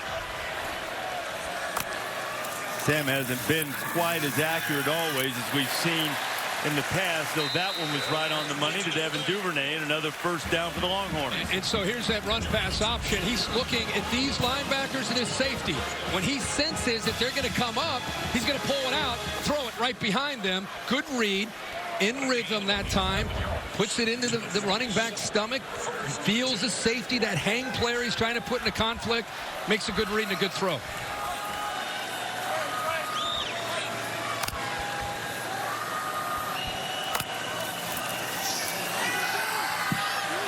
Ehlinger has to get out of some trouble. Now he throws it back, and that one was not right on the money to Reese Lato. Reese would have had a lot more running room. He had to stumble out and reach out and get it. Pretty good athletic ability by Ehlinger to get away from Phillips. That play is designed the entire time for Lato. Just unable to keep his balance. Sean Johnson has another first down. How about how he finishes his carries? I mean, he's trying to get as many yards as he can, and instead of just leaning forward, he's extending himself and flying through the air for another 2 or 3 yards. Look at it. Look at it. You can feel it from up here, that intensity. And Tyler Shelvin, the big nose guard, appears to be cramping up. Texas wanted to test the stamina of the LSU guys up front tonight. Aerial coverage provided by Goodyear. The best part of every kickoff is the drive that comes next. Go further with Goodyear, more driven. Tyler Shelvin has made his way to the LSU sideline. After going down, there's Tyler. Caught a cramp, perhaps, or a signal. One of the two. And anyway, see if Texas can keep this momentum going that Sam Ehlinger started. Ehlinger firing deep, and he was looking for Colin Johnson, and Derek Stingley, the freshman, was right there. How about Stingley? Highly decorated true freshman, #1 ranked corner, 5-star all-world against a veteran. Gets a little push-off, anticipating that push-off, comes back to the football and gets his left hand on it. I mean, are you kidding me? It's a true freshman going up against one of the top receivers in the Big 12. #1 cornerback in the country coming out of high school. Rashawn Johnson has it, and Grant Delpit hits him, and he gets away. I beg your pardon, that was not Johnson, but Devin Duvernay. Either way, he got away from the normally sure tackling Delpit. What you see here is you've got a cushion, but watch Delpit. Now, give Duvernay a lot of credit. There's the blitz. He sees the blitz from Anthony, and then look how quickly Delpit gets in there. But, man, Duvernay, that is hard to do. To get away from Delpit, who gets in there before he can really start to establish yourself and get upfield, shakes free from that, known for his speed. That time he shows you some of the physicality to pull out of that. And he's a smaller, shiftier guy playing the position that L.J. Humphrey played last year in that slot. And he shows some toughness there. And Texas needs 6 on 3rd down, and Ehlinger's got it. Got his man complete, and it's Ingram out of the backfield with a catch. Michael Divinity on the coverage. They went empty there. How about the time? Give all the credit to the offensive line. Ingram's going to work himself across. He's actually lined up as a slot receiver. You see him right there. Just a little one-on-one matchup there, trying to pull away and get away from Divinity, the linebacker. But he had all day to throw. Look at the pocket that offensive line was able to create on 3rd down. Divinity, who made the tackle. It looked like he may have stretched his arm there, right arm. Ingram came down on top of it, and his arm was on the ground as he fell on top of him.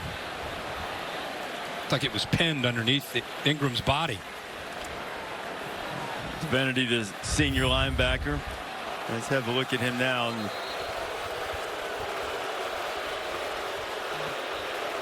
Let's see it. Gets underneath Ingram. He is up and heading over to the sideline.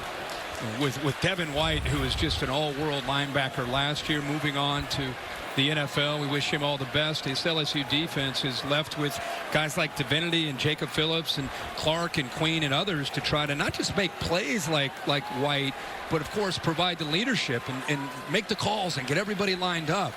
And Damone Clark's into the game. That is a guy that Aranda and Ogeron are really high on, number 35. Checking in. Had a really nice opening game against Georgia Southern last week. He's on the field of that linebacker position as Texas has the 1st and 10. All right, so he saw a blitz here. Now LSU's getting out of that, and they're bringing the pressure from over here. Now they stayed with it. Ehlinger hit as he throws and just couldn't quite get it down, and it is Neil Farrell who was applying the pressure. Yeah, they still got to him.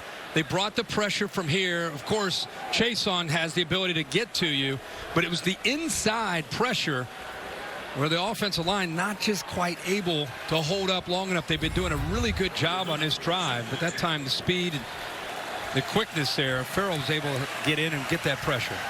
72 back in.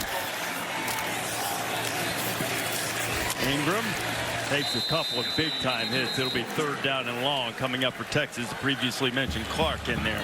The deeper Texas gets with Tom Herman calling the plays here, the more the pressure has been coming after Sam as they get inside his 30-yard line. That's 3rd down. He's got man-to-man across the board, safety in the middle, Delpit playing free. He's trying to find the matchup that he wants. Where can he win in a one-on-one matchup? Last time he went to Ingram, who's over there lined up as a running back, but over here in the slot against the backer. And Divinity is back in the game, and he drops into coverage. Ellinger firing to the outside, and it's a first down. Texas and first catch of the night for Colin Johnson. I tell you something, that's big time. This is a big-time throw on third down and long. Johnson, what you can't see is the back shoulder, but watch Sam Ellinger take a hit as he throws the football. Gets submarine. That's big time. Gets it out to Duvernay. Duvernay runs through a tackle again. He got away from Delpit again. Second time on this drive. He almost welcomed him. Said, let's do it. Let's see who's going to win this. It's like a drill in practice. I'm going to lower my shoulder. You're a great player, All-American. You take the hit. I'll take the hit. And you know, he's got some lower body strength there. He's able to go over top of him. Another LSU player goes down. I think that's the third player this drive. That's Divinity for the second time. And the crowd is reacting because they believe that perhaps LSU is more interested in stopping the Texas momentum, but the medical staff out checking on Michael Divinity. He's in pain. Saturday Night Football, presented by Wells Fargo on ABC, is brought to you by General Mills. Bring more to your game day with General Mills tailgate recipes. See what you can create at wearetailgatenation.com. And Old El Paso. Everything goes with Old El Paso.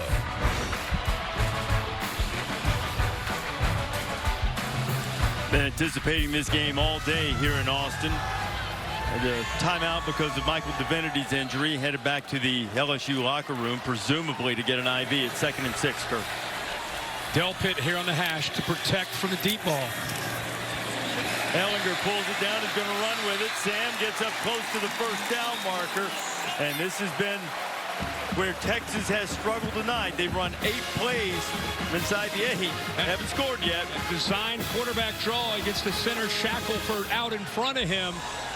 They did a good job of waiting to give his center Shackelford a chance to get up to the linebacker, Jacob Phillips, for good yards.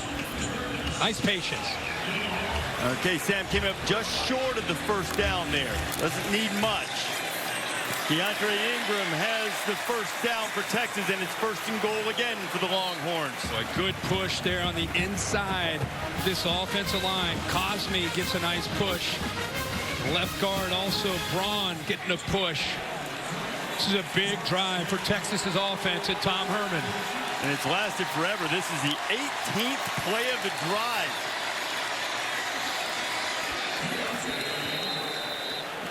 In the first half, they had, what, 8 tries inside the 8-yard line. Came away with no points. Goal line stands early in this game favored LSU's defense. It's really the defensive line getting the penetration. And this is LSU defensive lineman Rashard Lawrence, who's down now. You know, Divinity actually went off the field and then into the locker room we would assume with cramping issues, maybe to get an IV. As we let the LSU staff, Jack Marucci and friends, check on Rashard Lawrence. Here's what happened in the first quarter when Texas down 4th and goal, same end zone. Yeah, they had a chance here. 4th down, Ingram. Everybody thought he's caught it, touchdown. Obviously he did not, and then here they are, 4th and goal again. They went with old bread and butter trying to run Ellinger. LSU's defense slanting, expecting that. They got the penetration. Linebackers able to get in and deny him. Just a small point. The second opportunity they had down there was set up because of an interception. It was a result of the poor field position after they dropped the first touchdown pass. But the point remains, they've been on the doorstep seemingly all night, and they've been unable to cash that one in. Their only touchdown coming on a 55-yard strike from Ellinger to Eagles.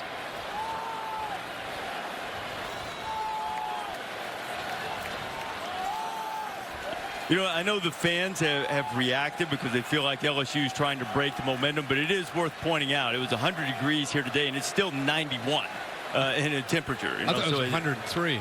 No, well, right now you mean up here? Earlier. Well, it might have been earlier, but right now it's 91. 91. It's a brisk 91 here in Austin.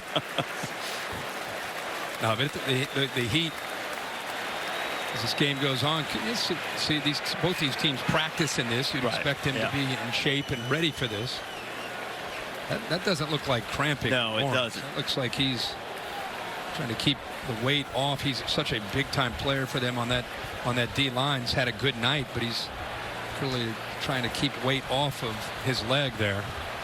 And Dave Aranda told us this week that Richard's been playing the best football of his career. Senior from Monroe, Louisiana. You know, if you're going to run Ehlinger, instead of running him wide against this defense, I think you got to run right at the defense. Tough to get wide against his speed. Sam's mom, Jenna, making sure everybody's looking toward this end zone.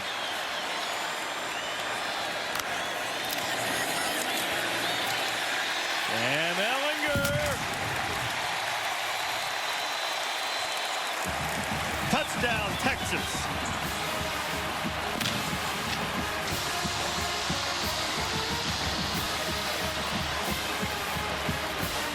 They looked earlier. They gave him a touchdown and then reviewed it, and we called it where his knee was down. They may take a peek at this, but I think he's in the end zone. That's what I said. Run right into the teeth of that LSU defense. Don't go wide. Give them a chance to get penetration. Challenge them and go to your bread and butter. Run that power with the quarterback, which has worked so often. And he clearly gets into the end zone for that touchdown. How many quarterbacks do you know that's going to lower their shoulder and drive through a 345-pound nose guard? That's what he just did. There's the progressive pylon cam. This is what caught him last time. You know, his momentum started to go down, and then it looked like his leg drive pushed him before he touched. They are taking a look at this. See how I kind of elevated up. He elevated up as he was going down, and he got the ball into the end zone. And Sam Ehlinger's it. You know, as you pointed out, they ruled in earlier on a touchdown. Texas ended up not scoring, but that's just your basic 19-play, 86-yard drive that ate up more than 7 minutes on the clock. Got a 3 and out. Got the ball back to their offense. They're down by 13 and now down 6, just the way Tom Herman wanted to start this second half.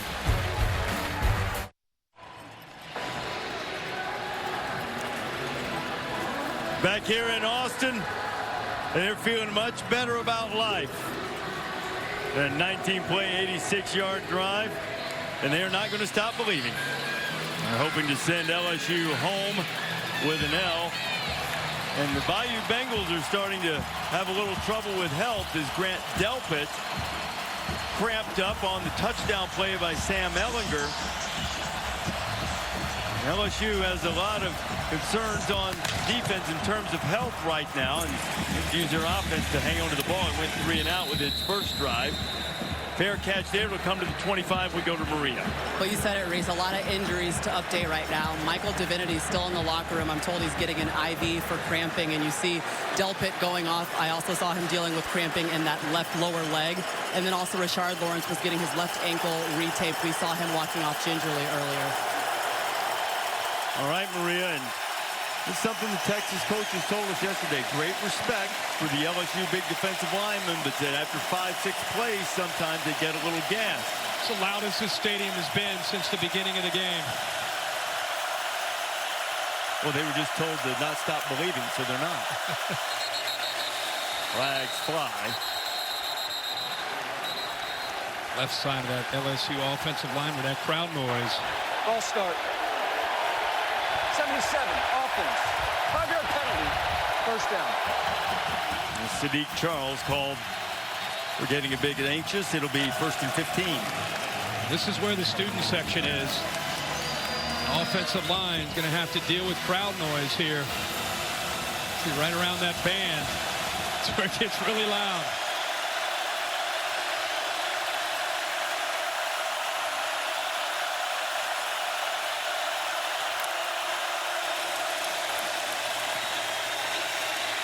Burrow taking a shot. Chase is out there, and Jamar Chase goes up. And it looks like somebody just got mossed. It was Jalen Green. Well, they took away the crossing route that's been hurting them in the middle of the field. So Burrow, little stutter and go by Chase. It's a matchup he's been winning all night against the young Jalen Green. He gets by him, and he makes a heck of an adjustment on the football. 41-yard pickup for Chase. Burrow down the middle. And another completion. Terrace Marshall with this one. First down by you Bengals. I'm very surprised that Todd Orlando, the defensive coordinator, keeps leaving these young corners. They've never been in a game like this. I know it's the system, but he's leaving them out on islands, and they're getting exposed. Edwards-Helaire on the ground, spinning inside the 20 before he's knocked down. Todd Orlando, he believes in an aggressive defense, 3-3-5, likes to give you different looks, loves to trust his corners to be able to hold up in coverage, try to hold up and get pressure. And a hit, a tackle for loss, and a much-needed one as Chris Brown knifed through there and gets Edwards-Helaire early. Yeah, they told us Chris Brown, Orlando felt that breaking camp, he had the best camp of the defense along with Osai. And he said it's nice to see when guys practice really hard, it pay off for them in games. And Brown had a heck of a week last week and makes a big play here on second down for Texas. Orange bring in fresh troops on the defensive front.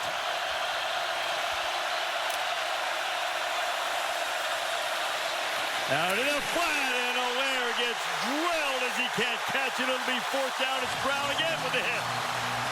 Boy, how about this? He lined him up, knew exactly what he needed to do. We just talked about Brown. He's right in the middle of this defense. Watch him line up against the back. He knows he's going. He's going to go out with him. Even if he makes that catch, he's going to put him on his back well short of the first down.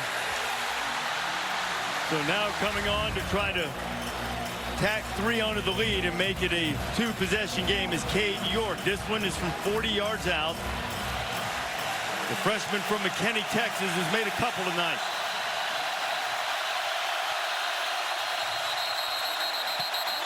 And LSU has to use a timeout.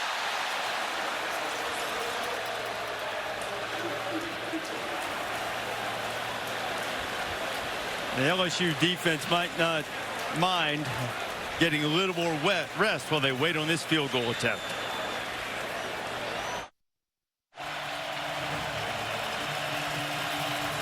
Back in Texas, LSU lining up for a 40-yard field goal attempt that would put them up 23-14.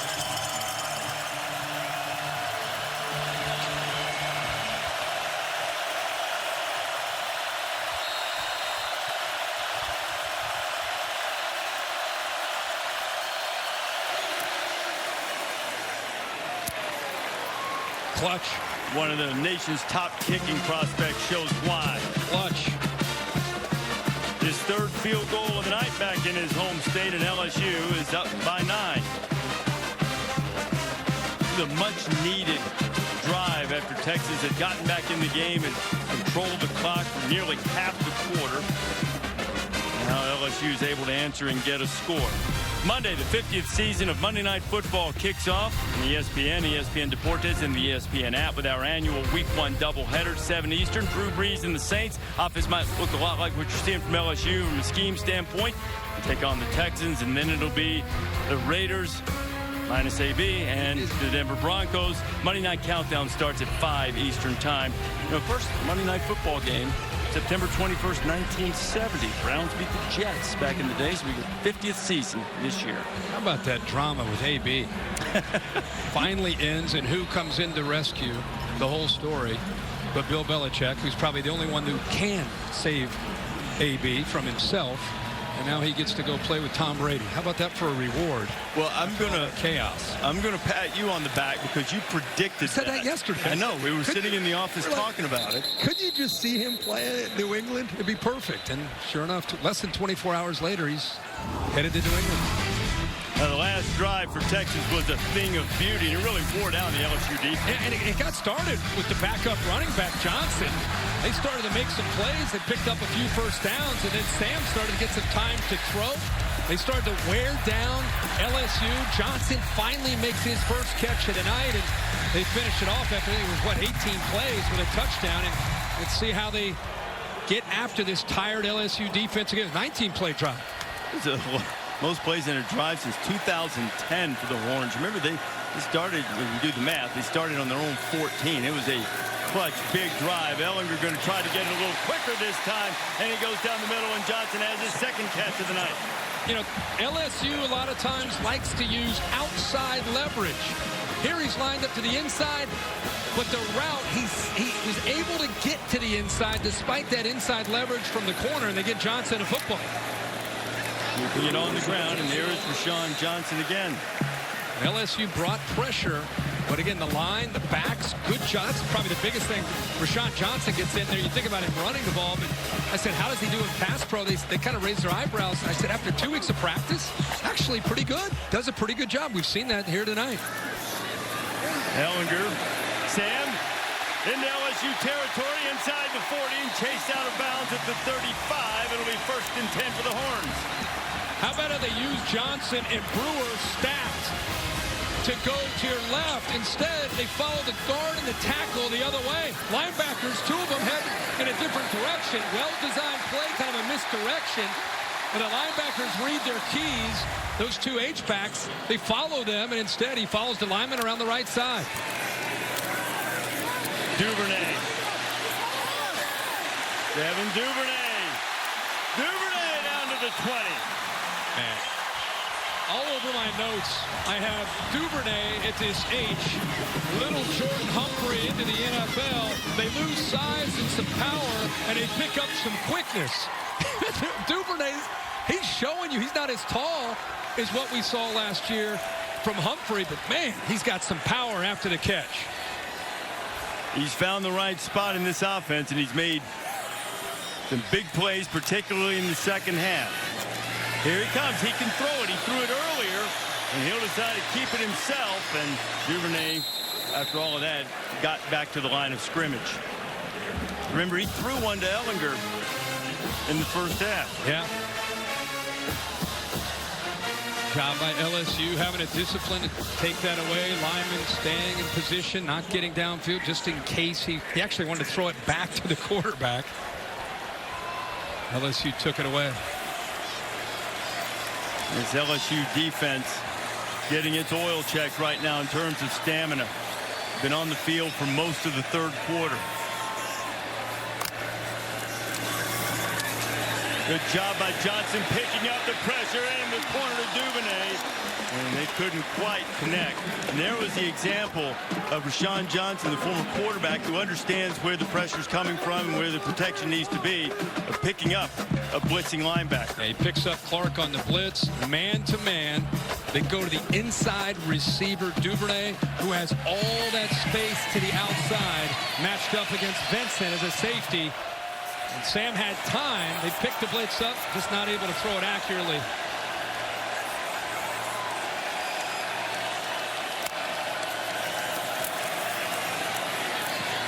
Down the middle, it's in there and caught for a touchdown. It's Jake Smith, the freshman.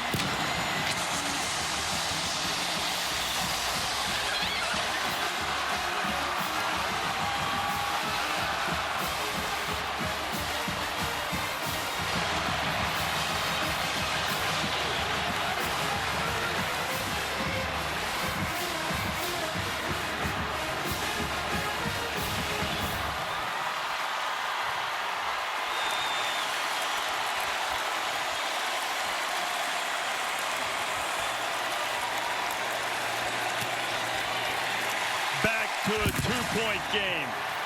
Kirkstetter, the right tackle, makes a nice block on Chason. Over here to the right, trying to get to the outside. He picks him up, comes out here, but you're going to get 2 vertical receivers down the right side. Watch who they pick on.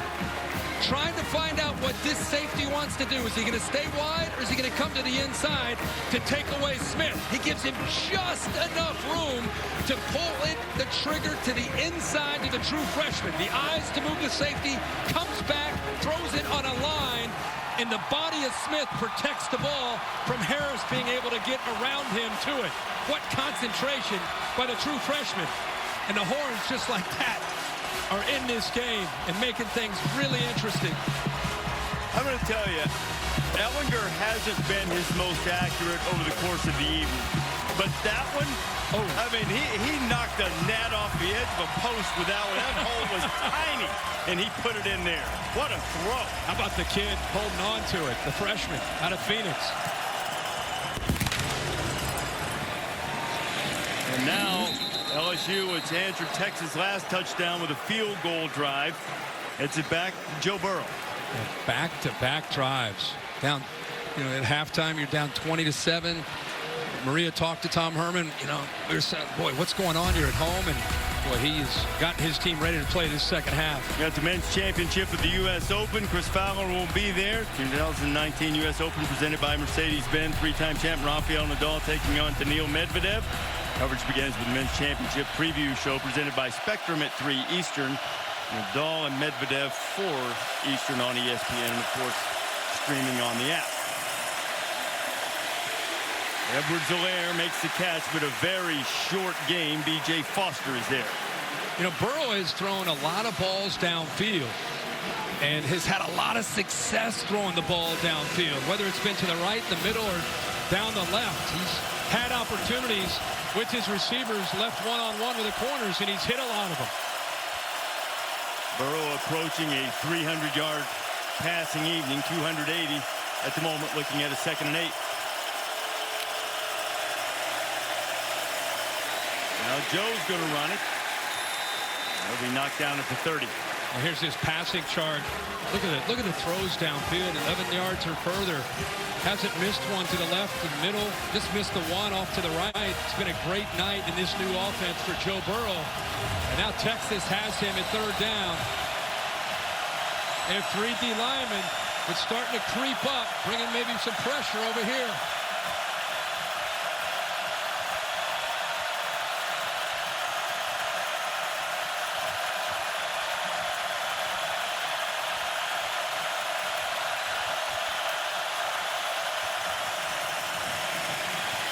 Burrow throwing it out. There's Jamar Chase for the 1st down. What was he, 4 of 5 to the left? Now he's 5 of 6. Texas tried to get Chris Brown over there. It's been a long night for young Jalen Green, number 3. Chase has gone by him almost any time that he wants. Texas has got to protect him with a safety, or Joe Burrow can go there anytime. Pick up at 26, and now back to the ground. Edwards-Helaire running tough with a good gain on 1st down. Jalen Green is a talented young player, but this is his first big game against this kind of defense, or this kind of offense and this kind of skill. He's going to be a superstar down the road, but he's getting kind of welcomed to the big time, the big lights and the big stage by this LSU wide receiver corps. Texas had to replace cornerbacks this year. Colin Johnson told me during practice that Green had been the best, but the baptism by fire continues for Jalen Green tonight. And the pop into Jefferson, and Jefferson has the 1st down inside the 30 and down to the 26. And there's the RPO run-pass option. Reading here, if he gets involved, you're going to have to throw the football right behind him.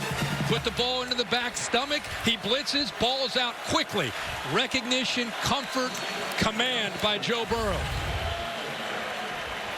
Oh, my friend, I think we've got ourselves a 4th quarter here in Austin. What do you say about it? Do it. 23-21, LSU with the lead and the ball. That's the end of the 3rd. We'll be back after this message and a word from your local ABC station. Hubbard here, and let's take a look at one of AT&T's best performances. BYU and Tennessee, 20 seconds to go. BYU down 3. Zach Wilson to Micah Simon. A 65-yard connection. That would set up a field goal with 5 seconds to go. It was good. BYU now just scored first in overtime. This game over on ESPN. Reese Herbie, back to you. Wow. Cassidy, that's something in Knoxville. Again, LSU right now on the move against Texas with a 1st down at the Longhorn 26. Joe Burrow into the end zone. Touchdown LSU. Terrace Marshall. Keep saying it. Can take it anytime they want against the corners. These corners are overmatched against these LSU wide receivers and Joe Burrow. Got a safety who gets occupied by Justin Jefferson. It creates a one-on-one to the outside. and the big, tall Marshall, who's got tremendous upside in a mismatch, this time with Kobe Boyce. Boyce on one side, Green on the other, left on islands against this talented group of receivers. Again, they've been exposed all night. Herbie, that puts Marshall at 100 yards. LSU has 2 guys with 100 yards receiving. Another catch for Jefferson. It might be 3. Bayou Bengals up 9. That's the holy grail for college football teams. The College Football Playoff National Championship Trophy presented by Dr. Pepper.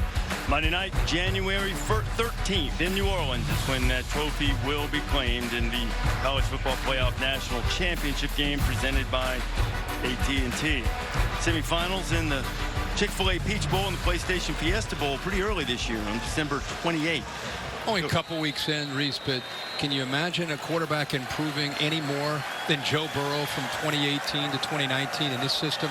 Got him back to the gun, got him with what he's comfortable with, and has a great group of receivers. It's a totally different deal with Burrow and the LSU offense. You know, we heard all week about DBU. Texas has kind of started to claim that this year. I didn't really know they were in the discussion. I thought it was more about LSU, Ohio State, Florida maybe, but they've been claiming that. LSU didn't like that. This in the pregame, the warm-up, they took exception to that. They were fired up and actually rallied them this week and, of course, tonight. And all I know is Joe Burrow's had a pretty good night against this young secondary. 23 of 30, 344 yards. Still has almost this entire fourth quarter to go. Joe Burrow's been like the guest professor administering a master class against DBU so far. But hey, look, there have been great defensive backs at Texas. Aaron Ross, Quentin Jammer, Michael Huff. And that's what they said they were just paying tribute. They weren't trying to take a shot at LSU. And the LSU defensive backs here in the second half have been cut up a little bit by Ellinger and Duvernay and company. I tell you, Duvernay is starting to really have a heck of a football game in the slot, making not only catches but getting valuable yards after the catch with kind of a physical style and some toughness. And Kerstetter, who we saw just bury. 68, offense, 5-yard penalty, first down. Caleb Chason in the last drive got a little anxious that time. This is the second penalty against the Longhorns for 10 yards. It's been a pretty clean game tonight. LSU's only been penalized 4 times for 35 yards so far. That same look with their 2 backs to the left, H-back and a running back. You know, he ran to his right out of that formation on that last drive. Deontay Ingram is knocked down. Jacoby Stevens making the tackle. You see Grant Delpit stepping in. Maria telling us a few moments ago in the break that Grant got an IV. He's been cramped on the touchdown play that Texas had back in the lineup. It's great to see the leader in the back end. Also Michael Divinity, 45, who went in a little earlier with cramps. Nice to see him back as well. Big fourth quarter ahead. Every drive counts.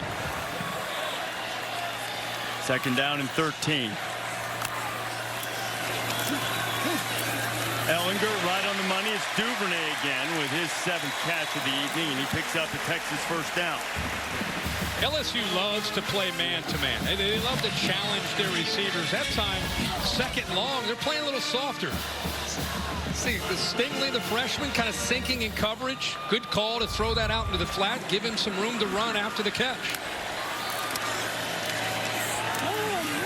Ingram looking for running room and not finding any. He'll get nothing. Chason was the first guy there. Nice. This Chason is a young man we've talked a lot about tonight. Known really for his ability with quickness to rush the quarterback. But that time, I think he's really trying to pride himself on being a complete player. Just got to the outside, kept his outside arm free, set the edge, forced Ingram back to the inside, then got involved in making a tackle. Deshaun Johnson back at running back alongside Ellinger.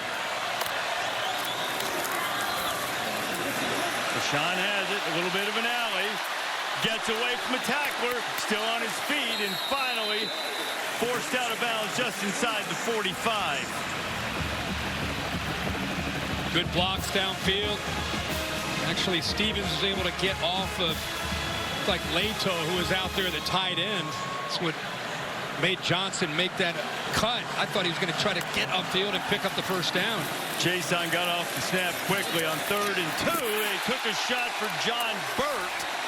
And he was out of bounds when he grabbed it. Burt, the track star, made a great grab, but couldn't come down in bounds. So what are you doing here, 4th and 2? How about them going for a shot downfield on 3rd down instead of maybe running, the back or running Ellinger, trying to maybe pick up, get a little closer. Instead, they try to sneak a one-on-one matchup down the sideline. They're going to go for it. I think they have to, down 9 into the 4th quarter. That's a long 2. Maybe 3. Anyway. You there? Play clock getting down. Ellinger slant. Duvernay. First down and touchdown.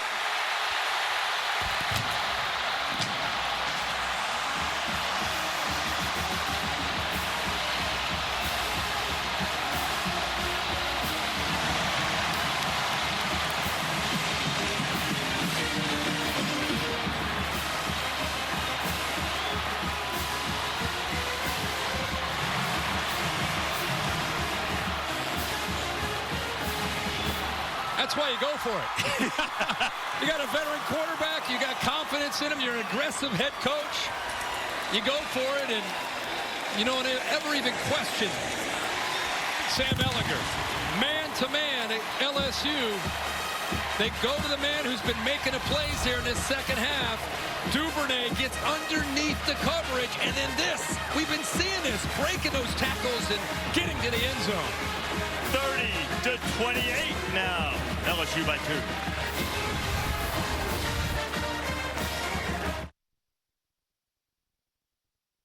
Saturday Night Football on ABC is presented by Wells Fargo. This is a commitment to better banking. This is Wells Fargo. In part by Pacific Life, 150 years strong, protection and retirement solutions for your future. And the Ford F-150, built Ford tough. We had a tremendous scene for College Game Day on the 40 acres LBG lawn this morning, and next Saturday, for the first time in game day history, we're headed to Ames, Iowa. Iowa State for the Cyhawk. What was that noise I just heard? Is that a noise coming out of Ames, Iowa?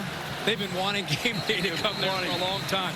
Hey, Reese, let's go back to this touchdown and the way it was designed. Cade Brewer, the tight end, it's his 4th down. He does a nice job of almost setting a screen to give Duvernay a chance to get man-to-man. Look how tough this is for Vincent to be able to get around and make a play. He'd like to make the tackle there, but it was very, very hard in man-to-man with a big tight end setting that screen, kind of a pick to get underneath. But this is the thing that Duvernay's showing tonight. Not just that speed, but being able to pull out of tackles and get more yards. Had a heck of a night. Heck of a second half, Kirk. 7 of his 8 catches in the second half, 105 of his 122 yards and a touchdown in the second. And now Burrow has a chance to answer. Burrow to Leonard Fournette, and he's knocked down immediately for no gain. It's Brandon Jones. Tell you something, we came into this game expecting a competitive game. We were so excited as a crew to come to Austin, Texas. We've been talking about this game for a long time, and to have it live up to this, Joe Burrow, the way he's played, Sam Ellinger, this is 2 of the best quarterbacks in the country going toe-to-toe and swinging here in the 4th quarter.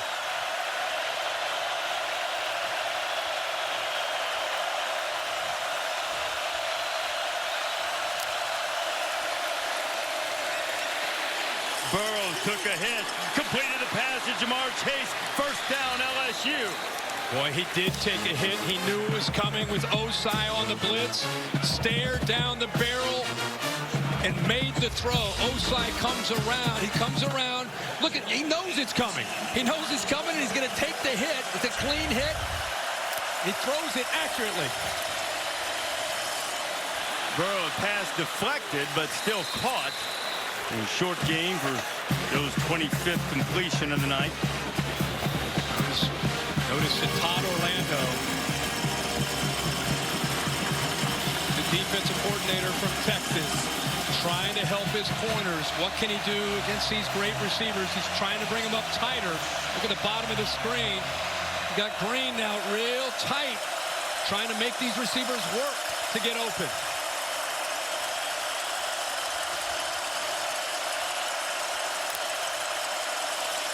bringing him. Burrow down the middle, and Thaddeus Moss makes the catch. That was a tremendous grab of an off-target throw. Nice job by Moss. Joe Burrow, the experience of Burrow again coming into play. Watch his eyes. He looks off the safety, knowing he's going to come back and hit Moss over the middle. Burrow taking a shot, looking for Chase, and it's out of bounds. He got hit right as he threw it. In fact, there's a flag down in the backfield. Personal foul, roughing the passer.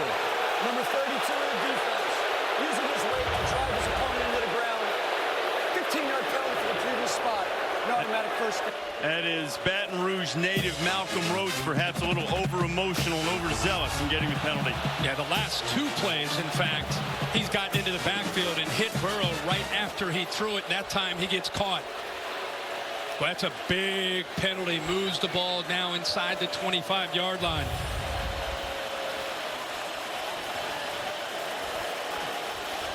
Ooh, it's Thaddeus Moss. That's the previous play. And the booth didn't really have time to look at that at all with the tempo of this offense right now.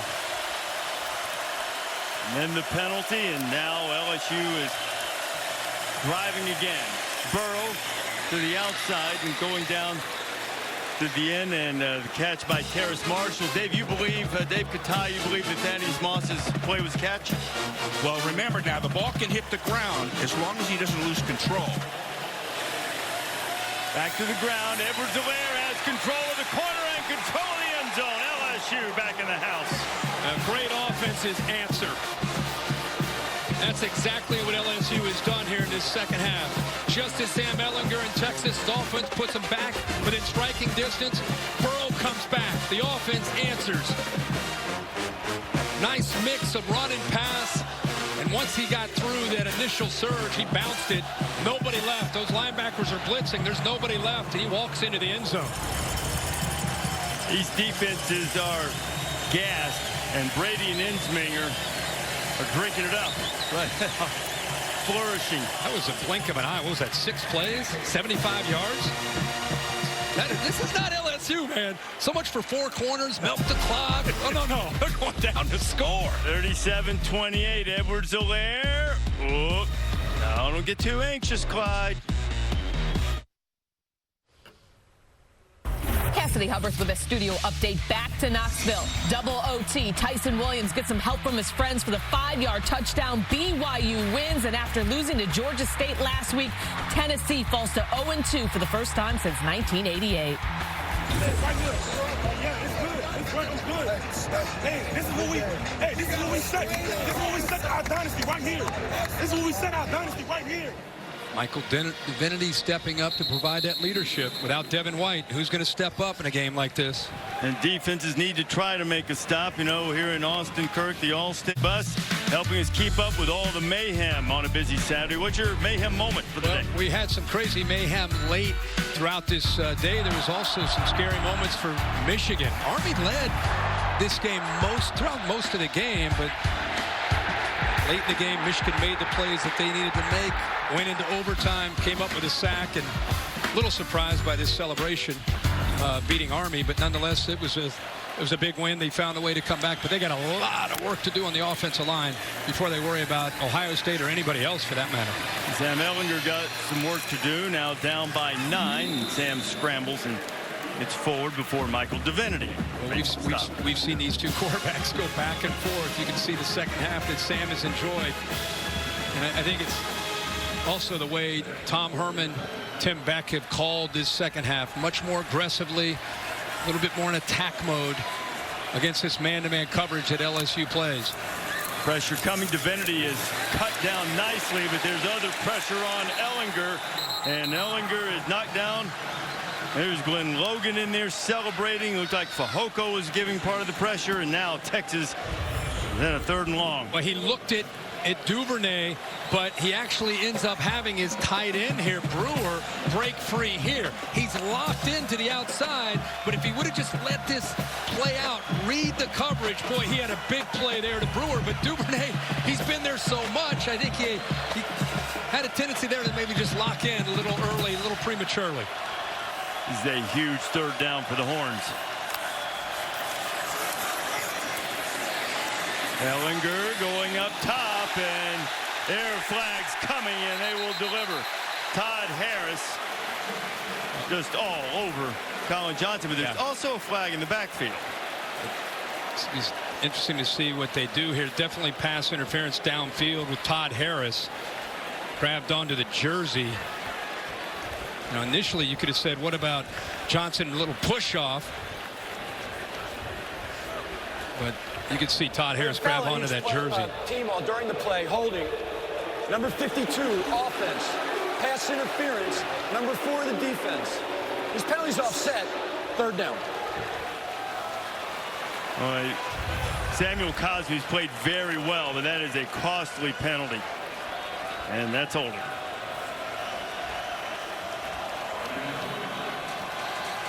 He throws it right down into the left leg of Sam Ellinger. Oh my gosh, is that dangerous? And hopefully Sam's okay. And both of those penalties pretty obvious. Fatigue perhaps setting in on both sides, so it's 3rd down and 10.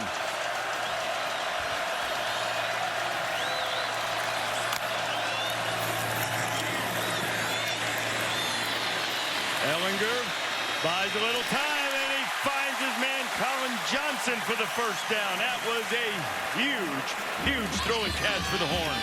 There's the experience of a quarterback and a wide receiver. When things break down, he starts to take off, and I love to watch as his receiver works to find the opening, goes back to the sideline, has his head on a swivel to find out where the defender, most dangerous defender is, and works away from him, still knowing where the 1st down line is. 19 yards. His favorite target. Ellinger steps up. There's going to be another hold in the back. Ellinger gets the 1st down and is running inside the 35, but it's going to come back, and Caleb Chason is slow to get up, and so too is Logan. Kirkstetter held Chason, who's trying to get around the edge. There's 2 fouls on the offense during the play. Holding number 68 and holding number 73. Only one will be enforced. 10 yards, 1st down. He just tries to tackle Chason. Leg looked like it kind of buckled there when he was trying to get to the corner. And working on the ankle. Caleb hurt an ankle early in fall camp this year, and we'll check on their status when you come back. While we're in Austin, we take a look at our Pacific Life game summary. How about these quarterbacks? We talked earlier, you hope when you come into a game like this, you get a good matchup, and then you hope that the stars play well, and they have done that. Burrow has been magnificent tonight in this new offense, close to 400 yards, and Sam Ellinger has continued to bring the Horns back after they were down 13 early in the game, and keeps giving them a chance. Ellinger back to work underneath, and Eagles gets away from Divinity, but Divinity held him up long enough to let reinforcements come. Divinity was on the sideline trying to get his team fired up, and you know they've got some injuries. They've got some players down. Divinity was out himself in the locker room, we think, getting an IV because of cramping, but he is now back. Lawrence, one of the leaders up front, is out. You just saw Logan walk off the field. Chason has been out, so it's a survival of the fittest for this LSU defense, and guys like Divinity got to be able to make plays. Delpit missed a little time, and he's back out there, number 7, the All-American. That's safety. Goes to the top of your screen. It's outside the 40. Here's Ellinger. A lot of room for Sam to run if he wants to. Ellinger across the 40, and he takes a big hit. Coming in and knocking him down was Marcel Brooks. You had Queen coming from one side and Brooks coming in from the other. There's Queen trying to hit him head on, and then eventually Brooks catches up to him. Now, they've been hearing about how physical of a runner he is probably the entire offseason. You know, they've heard it all this week. These coaches have tried to get this team ready to take on Sam, and you've even heard some of their players talking this week coming out of Baton Rouge. I know Chason was quoted, who's from the state of Texas, saying, you know, he's more of a runner than he really is a thrower. So they're trying to take their shots when they can. They converted a 3rd and long last time by getting 19, and they've converted it again. It's Duvernay making the grab. Well, that scramble is 2nd and forever, at least got him to third and manageable, or at least they had a chance. Had enough time to be able to let that route work, and Duvernay once again finds the soft spot in that coverage. Nice big throwing lane in the middle there too for Ehlinger. Now they're going to look at it again, Kirk, and see if Duvernay made the catch. I say absolutely. Catch? Catch.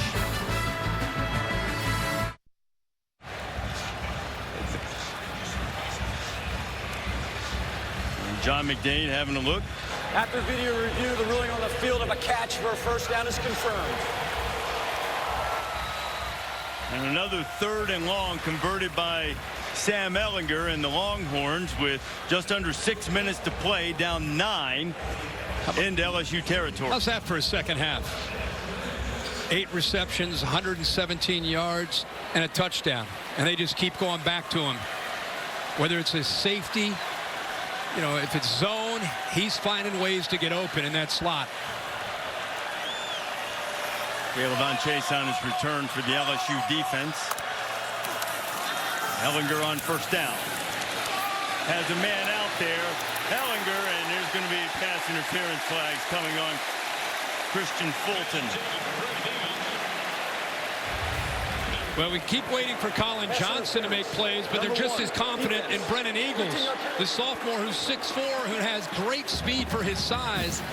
Fulton's beaten, has to try to grab onto him. Fulton's had a little bit of a rough night himself. Had a few pass interference calls.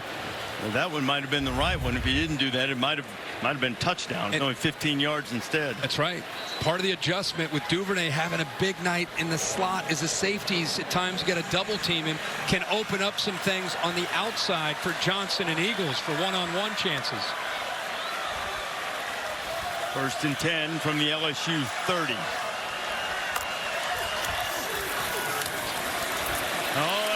Can't afford the sack, but he took it, and guess who's there? The man who said this is when your defensive legacy is made. Yep, they brought 2 linebackers right here and then right here to the middle. The back Johnson can only pick up one of them, Jacob Phillips, so it frees up Divinity. And I think Sam Ehlinger expected a guard or a lineman to pick him up, but with both backers coming, one of them comes free, and Divinity's able to get there. They lost 12 on it. Another LSU player is down. This time it's Todd Harris, the defensive back. Coach O trying to hang on to this 9-point lead. Boy, stay tuned after this barn burner, except on the West Coast, for your late local news over most of these ABC stations. And be sure to turn to ESPN later for SportsCenter for all of the highlights from college football and all of the day in sports. Prominent among those highlights, one would surmise, would be this thing that we have going on right now. Top 10 showdown in Austin. LSU with a 37-28 lead, but the Horns on the move, and now with a long 2nd down to deal with after the sack. Todd Harris, the latest LSU player to apparently deal with cramps, had a couple of guys go and get IVs. It's been a hot day in Austin, over 100 degrees, and still into the 90s deep into this game. We've seen the defenses get a little gassed as we've gotten deeper into it. And now the LSU defense needs to stand up and see if they can make a stop, and Ehlinger needs to make yet another play. He's been doing it all night.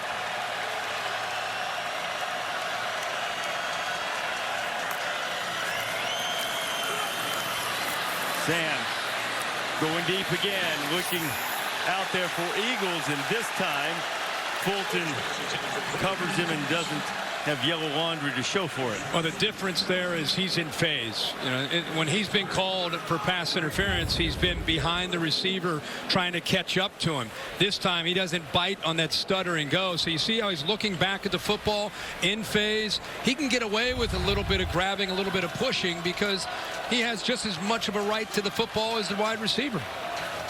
Oh, well, Dave's fired up. I've been well schooled by Dave. 3rd and 22. Quarterback draw. Ellinger trying to get a chunk of it back so fourth down will be more manageable, and he does. I think they're going to have about 9 to go for the first down here. You got to kick the field goal. Yeah, make it a one-possession game. You rely on your kicker, who's hit some clutch kicks throughout his young career. Most notable one to beat Oklahoma in the Red River rivalry game.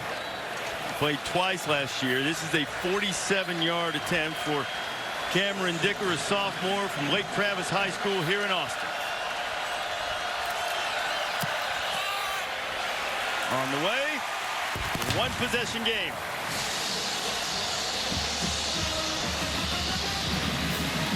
Under 4 minutes to go. Horns have all their timeouts, but their defense going to need to slow down LSU, something they haven't done much in the fourth quarter. Aerial coverage tonight provided by Goodyear. From end zone to end zone, Goodyear is more driven. Also like to remind you to help people affected by Hurricane Dorian. Your donation will support Red Cross preparation, response, and recovery efforts in the United States and the Bahamas. Go to redcross.org/ESPN or call 1-800-RED-CROSS. Donate now, and certainly our hearts continue to go out. And if you can help, we hope that you will. So now, under 4 minutes to go, Texas defense hasn't done much. What do they need to do? Now, I'm surprised Texas or LSU bringing the hands team out. You got 4 minutes to go. You got 3 timeouts. I mean, I know the defense hasn't played great, but you got to kick the ball down the field and hope your defense can get them, the LSU offense, off the field. It's been tough to do for them, obviously, from the second quarter on. Gets his hands team. I might just try to pop it down around the 35 and see if he can create a scramble and maybe get another member's bounce. Instead, they'll play it safe and hammer it deep. LSU will start on the 25. Joe Burrow has had a career night. Everything you could hope for in this new offense, and has been able to anticipate. Look at that, ball's in the air. Receiver's still running his route. Ball is out. That's where he has been tonight. In rhythm. Even at times when they've challenged him. Look at the accuracy, where he's putting this football, and he's playing with a ton of confidence. Recognizes the weakness, sees that hole, man-to-man, makes a perfect throw. What I want to know is, do you run the ball? Do you work clock? Do you force them to use timeouts? Texas has got to pin their ears and come after Burrow and anticipate the run. They've got to sell out here, which means they got to leave their corners in man-to-man coverage, which has been a problem all night. We're approaching 1,000 yards of offense here tonight, partner. LSU's at 500. Burrow complete to Terrace Marks. The ball came out. Right now, line judge coming in and pointing down. The ruling on the field is a catch by the receiver and then tackled down by contact prior to the ball becoming loose. He came in right away. By the way, my point of, look at this, Ellis. I mean, are you kidding me? Are they going to get conservative? They're going to run the ball. They're going to make Texas use timeouts. Instead, they come out throwing on the very first play. The whistle's blowing. I think they want to take a closer look at that. I don't know that I've seen a definitive look. Tom Herman's trying to get a timeout to give them more time to take a peek. Joe Burrow trying to go fast. He's forcing these officials upstairs to take a look, see if that ball came out. It looked like the back of his arm touched the ground, and then the ball came out, which would mean he's down. Yep. And David, runner's down right there. That angle almost looked like the ball was moving first, but what if the contact with the elbow causes the ball to move? That elbow, remember, it's anything other than the hand or foot. That elbow puts him down. And from what I'm seeing right here, it looks like there's not enough ball movement or anything to show a loss of control before. Let's take a look at this right now. You don't see the ball move yet. Not moving at all. Now it's not moving. Now you got the elbow down and maybe part of the forearm. Now the ball moves. Yeah. I don't see them changing this call. And they called that on the field down. And remember, right away. They jumped in there. And remember, the call on the field is to be presumed right. After video review, the ruling on the field of a catch and then down by rule is confirmed. First down. Confirmed. I think they all saw what we saw. So Tom Herman, in the meantime, burns a timeout. Every timeout at this point in the game matters. You can understand him wanting to take the risk, take the chance just in case. Joe Burrow was going so fast. Give the replay booth enough time to take that extra look. And in the process, he burned that timeout. Have a look at this. Burrow now with the 4th 400-yard passing game in LSU history, and not all the Longhorns necessarily agreed with that call. I'm just amazed they continue to trust Joe Burrow in this case. You know, you're up by 6. You'd think if you pull out most offensive coaches, the playbook with 353, you would think there'd be more of a run game forced in. But I'm telling you up here, I love it. Don't get me wrong, but this is LSU we're talking about, the king of conservative. And they're out here throwing it around with Burrow with the lead. I think they've abdicated that throne of being king of conservative.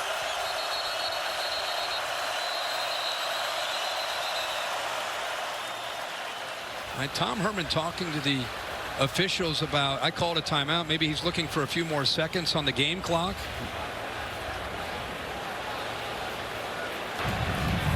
The game clock was erroneously started because of the charge timeout charged to Texas. Yeah. But the game clock operator, please put 3:53 back on the clock, and the clock will correctly start on the snap. Tom Herman's thinking, we're playing here in Austin, fellas. Looking up at the boys like, come on, man, help me out. Who he needs help from right now is the defense, which has been filleted by Joe Burrow, particularly here in the second half. Really started in the second quarter and hasn't let up much. Look at his eyes.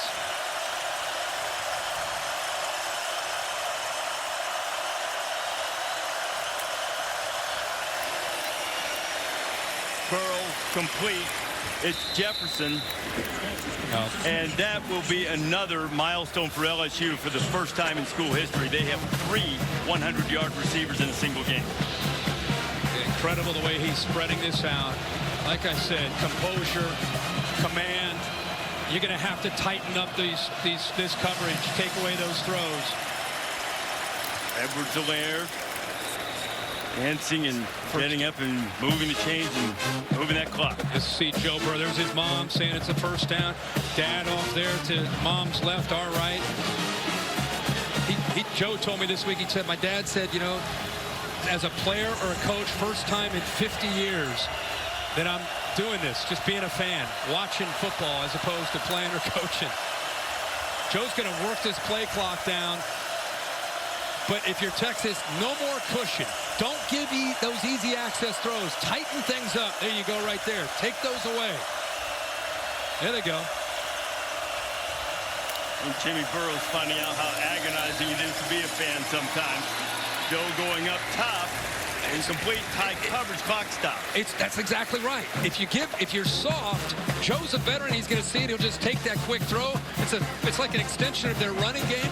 It's a gain of 5. Clock keeps moving. You got to use a timeout.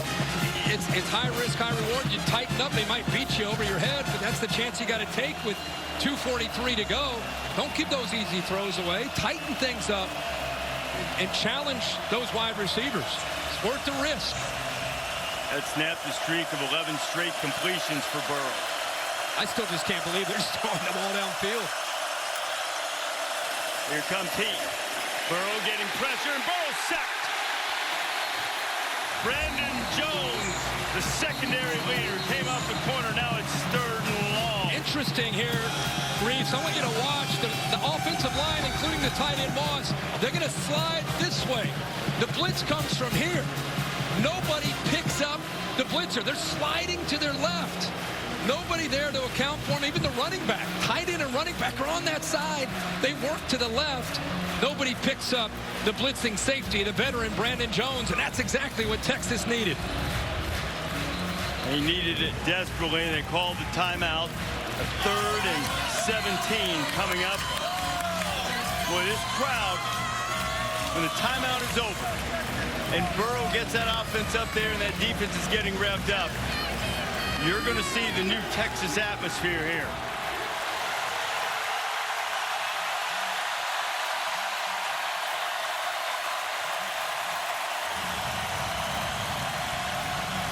And stay tuned for the Ford wrap-up coming up immediately after the game with Cassidy Hubbard when we wrap up here. Matthew McConaughey fired up. LSU has been throwing. They've been aggressive. Texas down to their last timeout. It's 3rd and 17. Don't you think you got to run it here? Use that last timeout. 3rd and 17 is a hard ask. If you do, you still give them 2 minutes, but no timeouts. You do have a veteran in Ellinger running the offense. But first, what can Burrow do with his 3rd and long?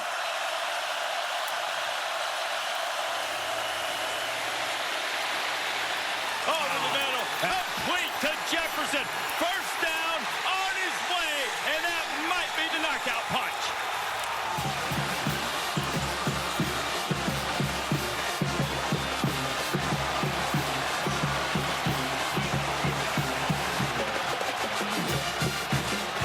And that is the difference at LSU.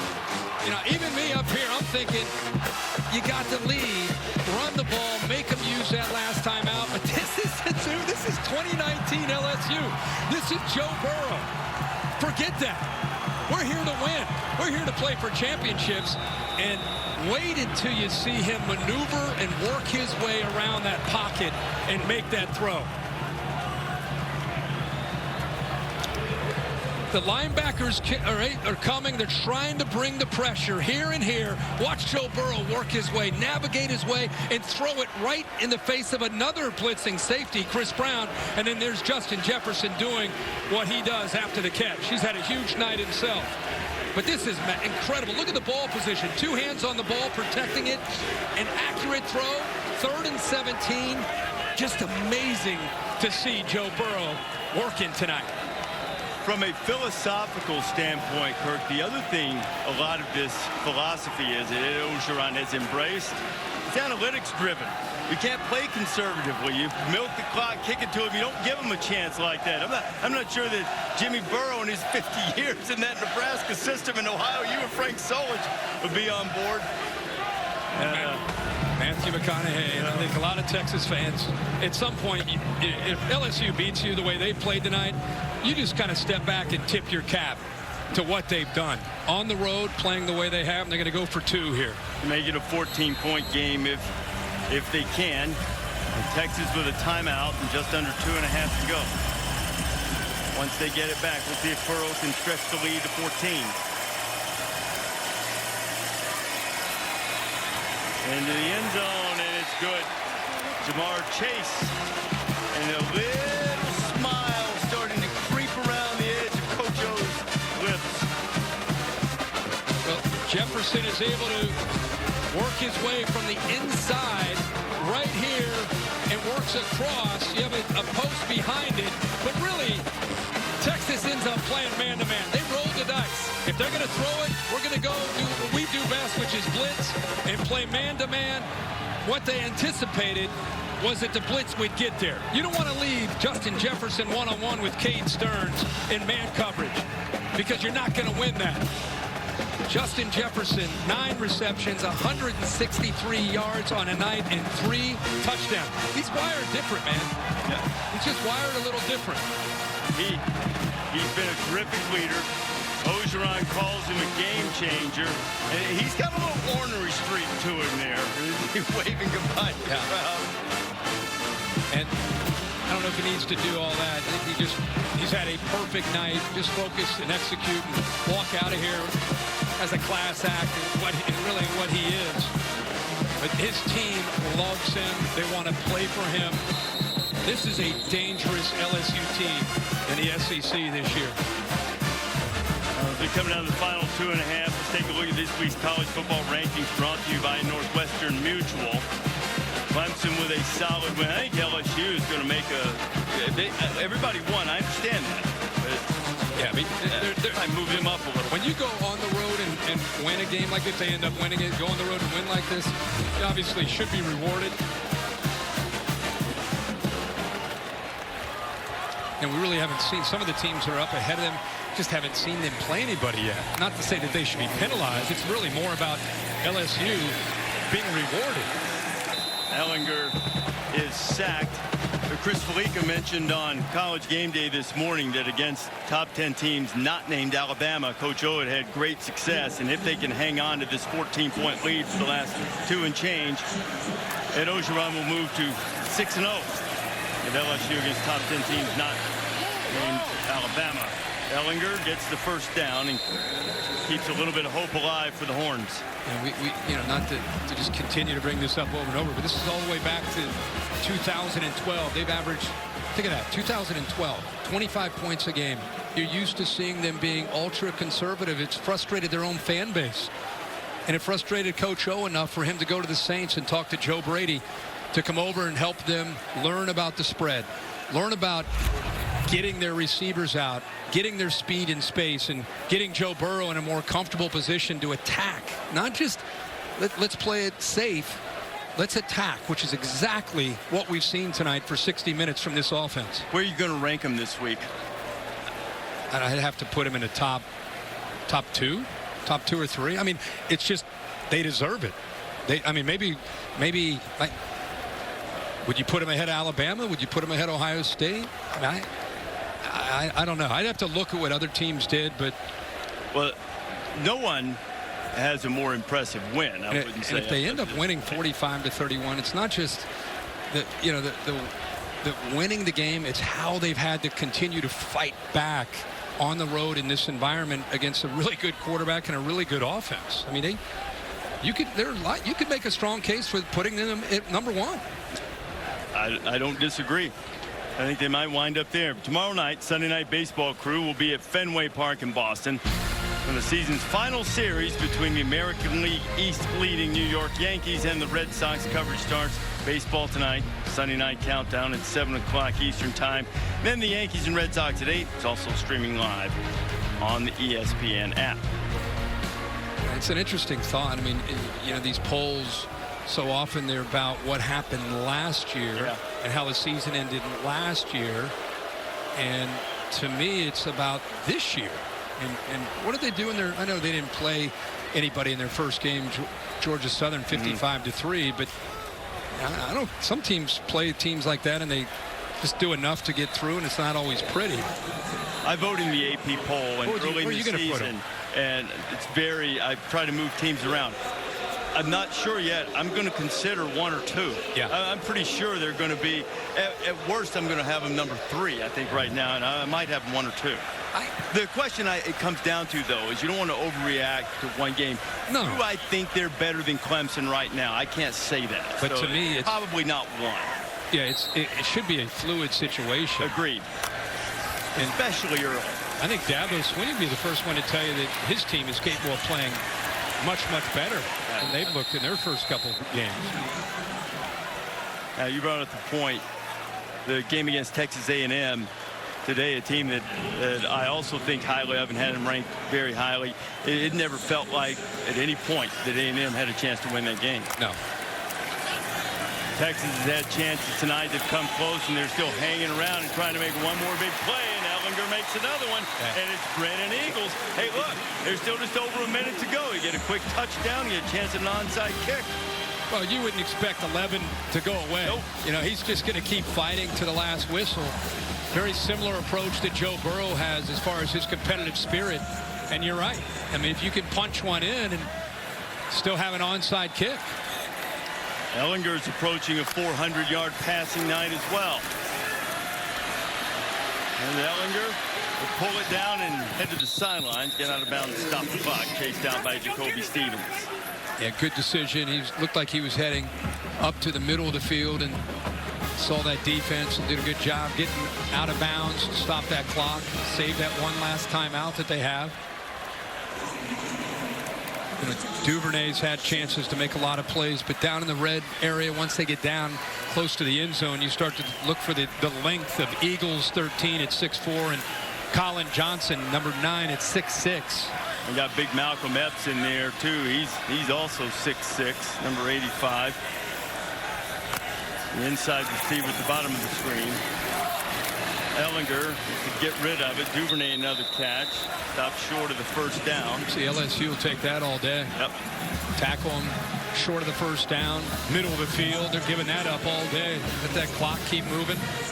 Texas still with one timeout in his pocket, hoping to be able to hold that one. Duvernay to get the first down and get out of bounds, and he does. And it looks like a holding call. right in front of where he was trying to get around. Stingley could not get away from the Texas wide receiver. Number 13, offense. Eagles. 10-yard penalty, 3rd down. The Eagles has had 5 catches for 116 yards and a touchdown tonight. Called for the hold. This is a really good Texas team too. They've fought valiantly. They will thin in some spots, most notably at running back, some spots on defense too. But this is a good team. They're gonna have to get better at corner before they get ready down the road for Jalen Hurts and Lincoln Riley. But it's a good team. It's going to be a very competitive team. You know, that whole Texas is back. They're not back. This is a good football team that still has a lot to accomplish in 2019. 38 seconds. Texas fight still showing. But time is dwindling away and the mountain is steep. Ellinger throwing to the end zone. Colin Johnson, that'd be pass interference. He got behind Todd Harris, and Todd Harris said, I'm just going to tackle you. Just not going to give up the touchdown. It's a smart play. Yeah. Again. Yeah. In the NFL, it's at the ball's at the 1 yard line. Yep. And here you're gonna give up some yards. But Harris, you could see he just went airborne. See how Johnson got behind him. If he doesn't do that, it's a touchdown. Good adjustment by Colin Johnson working to get behind Todd Harris. So Texas picks up this 1st down. They'll move the ball to the 15 now. You never want to do something that you don't practice, but in theory you could just tackle the receivers until the clock keeps winding down and run them out of time. So if you're going to give up a quick touchdown, you might as well do what Todd Harris did. Into the end zone, and a quick touchdown is there, and it is Duvernay. And Texas, maybe just the slightest of hope, but there's still breath. They'll get it to a 7-point game with the extra point, and then a chance for the onside kick. A heck of a throw over the linebackers and between the safeties. That's the weakness of that coverage with the 2 high safety look. Cover 2, tries to move that safety and then throws an absolute rope to Duvernay, who's had a best night of his career. Ellinger with that touchdown pass, his 4th of the night, goes over 400 yards himself, and it's 45-38. Later tonight on ESPN, after Stanford and USC, stay tuned for SportsCenter. Stan Brett and Zubin Mehenti. Got all the coverage of Antonio Brown being released by Oakland and is predicted by Kirk Herbstreit, signed by the New England Patriots. Kirk's going to join the show. We'll talk about reactions to this game and the whole day in college football. Serena Williams lost at the U.S. Open, and we'll check out that, and they'll have reaction for that on SportsCenter after football on ESPN, streaming live on the ESPN app. Comes down to the onside kick, 22 seconds. If they were to recover it, still have the 1 timeout. So it's about recovering the onside kick, which is always tough. But if they do, it's not just throw the Hail Mary, but you might have about 20 seconds left, plenty of time to try to hit a crossing route or something to get you down inside the 30 or inside the 20, and then you take a shot or 2 to the end zone. But first things first, they've got to try to get on top of this onside kick. And because of the rules that have been adjusted over the last few years with the idea of player safety in terms of how you're able to hit and block the receiving team, recovering the onside kick has become even more difficult than it already was. But that doesn't mean it can't be done. Texas is going to try to keep on living with this onside kick.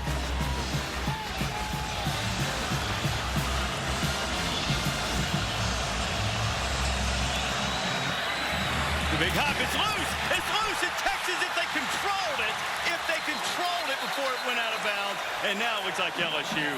Colin Johnson, oh my goodness, went airborne to come up with it, and just, I don't think he was able to hold on to the football. Boy, oh boy. And that's the guy, if there's a guy you want to try to extend to catch it, it's Colin Johnson. Never had possession of the football. A few got blocked along the sideline. What a shot he had at. Oh my goodness. Takes a perfect bounce, goes somehow just right through all the LSU players, but he never seen the ball on the ground. Never had it. The ruling on the field is that the first and only touch of the ball was by the kickers legally after the ball went 10 yards. However, he failed to secure it before it going out of bounds. This is a kick out of bounds. 5-yard penalty from the ball went out of bounds. Hey. First down receiving team. If he's able to hold on to that, watch him go airborne. They have the ball at the 47-yard line with 20 seconds left and a timeout. And that's the guy. That's exactly how you draw it up. Great job by the kicker. Snuck it through LSU, and there's your best receiver with the best hands laying out, just unable to hold on to it. That is the kind of thing that absolutely is agonizing for a player of his caliber. Just right there, he landed in bounds, and he just been able to secure it. I mean, there was no question that he was in bounds when he hit the ground, and these two warriors meet. I've called them mirror images, and they are, and they both were valiant. There's Tom Herman, who recruited Joe Burrow to Ohio State. Great respect and admiration for one another. And I know it's great for Tom Herman's sad to lose, but incredibly happy for Joe Burrow and the way his career has turned out and what he has in front of him this year with this offense and his football team.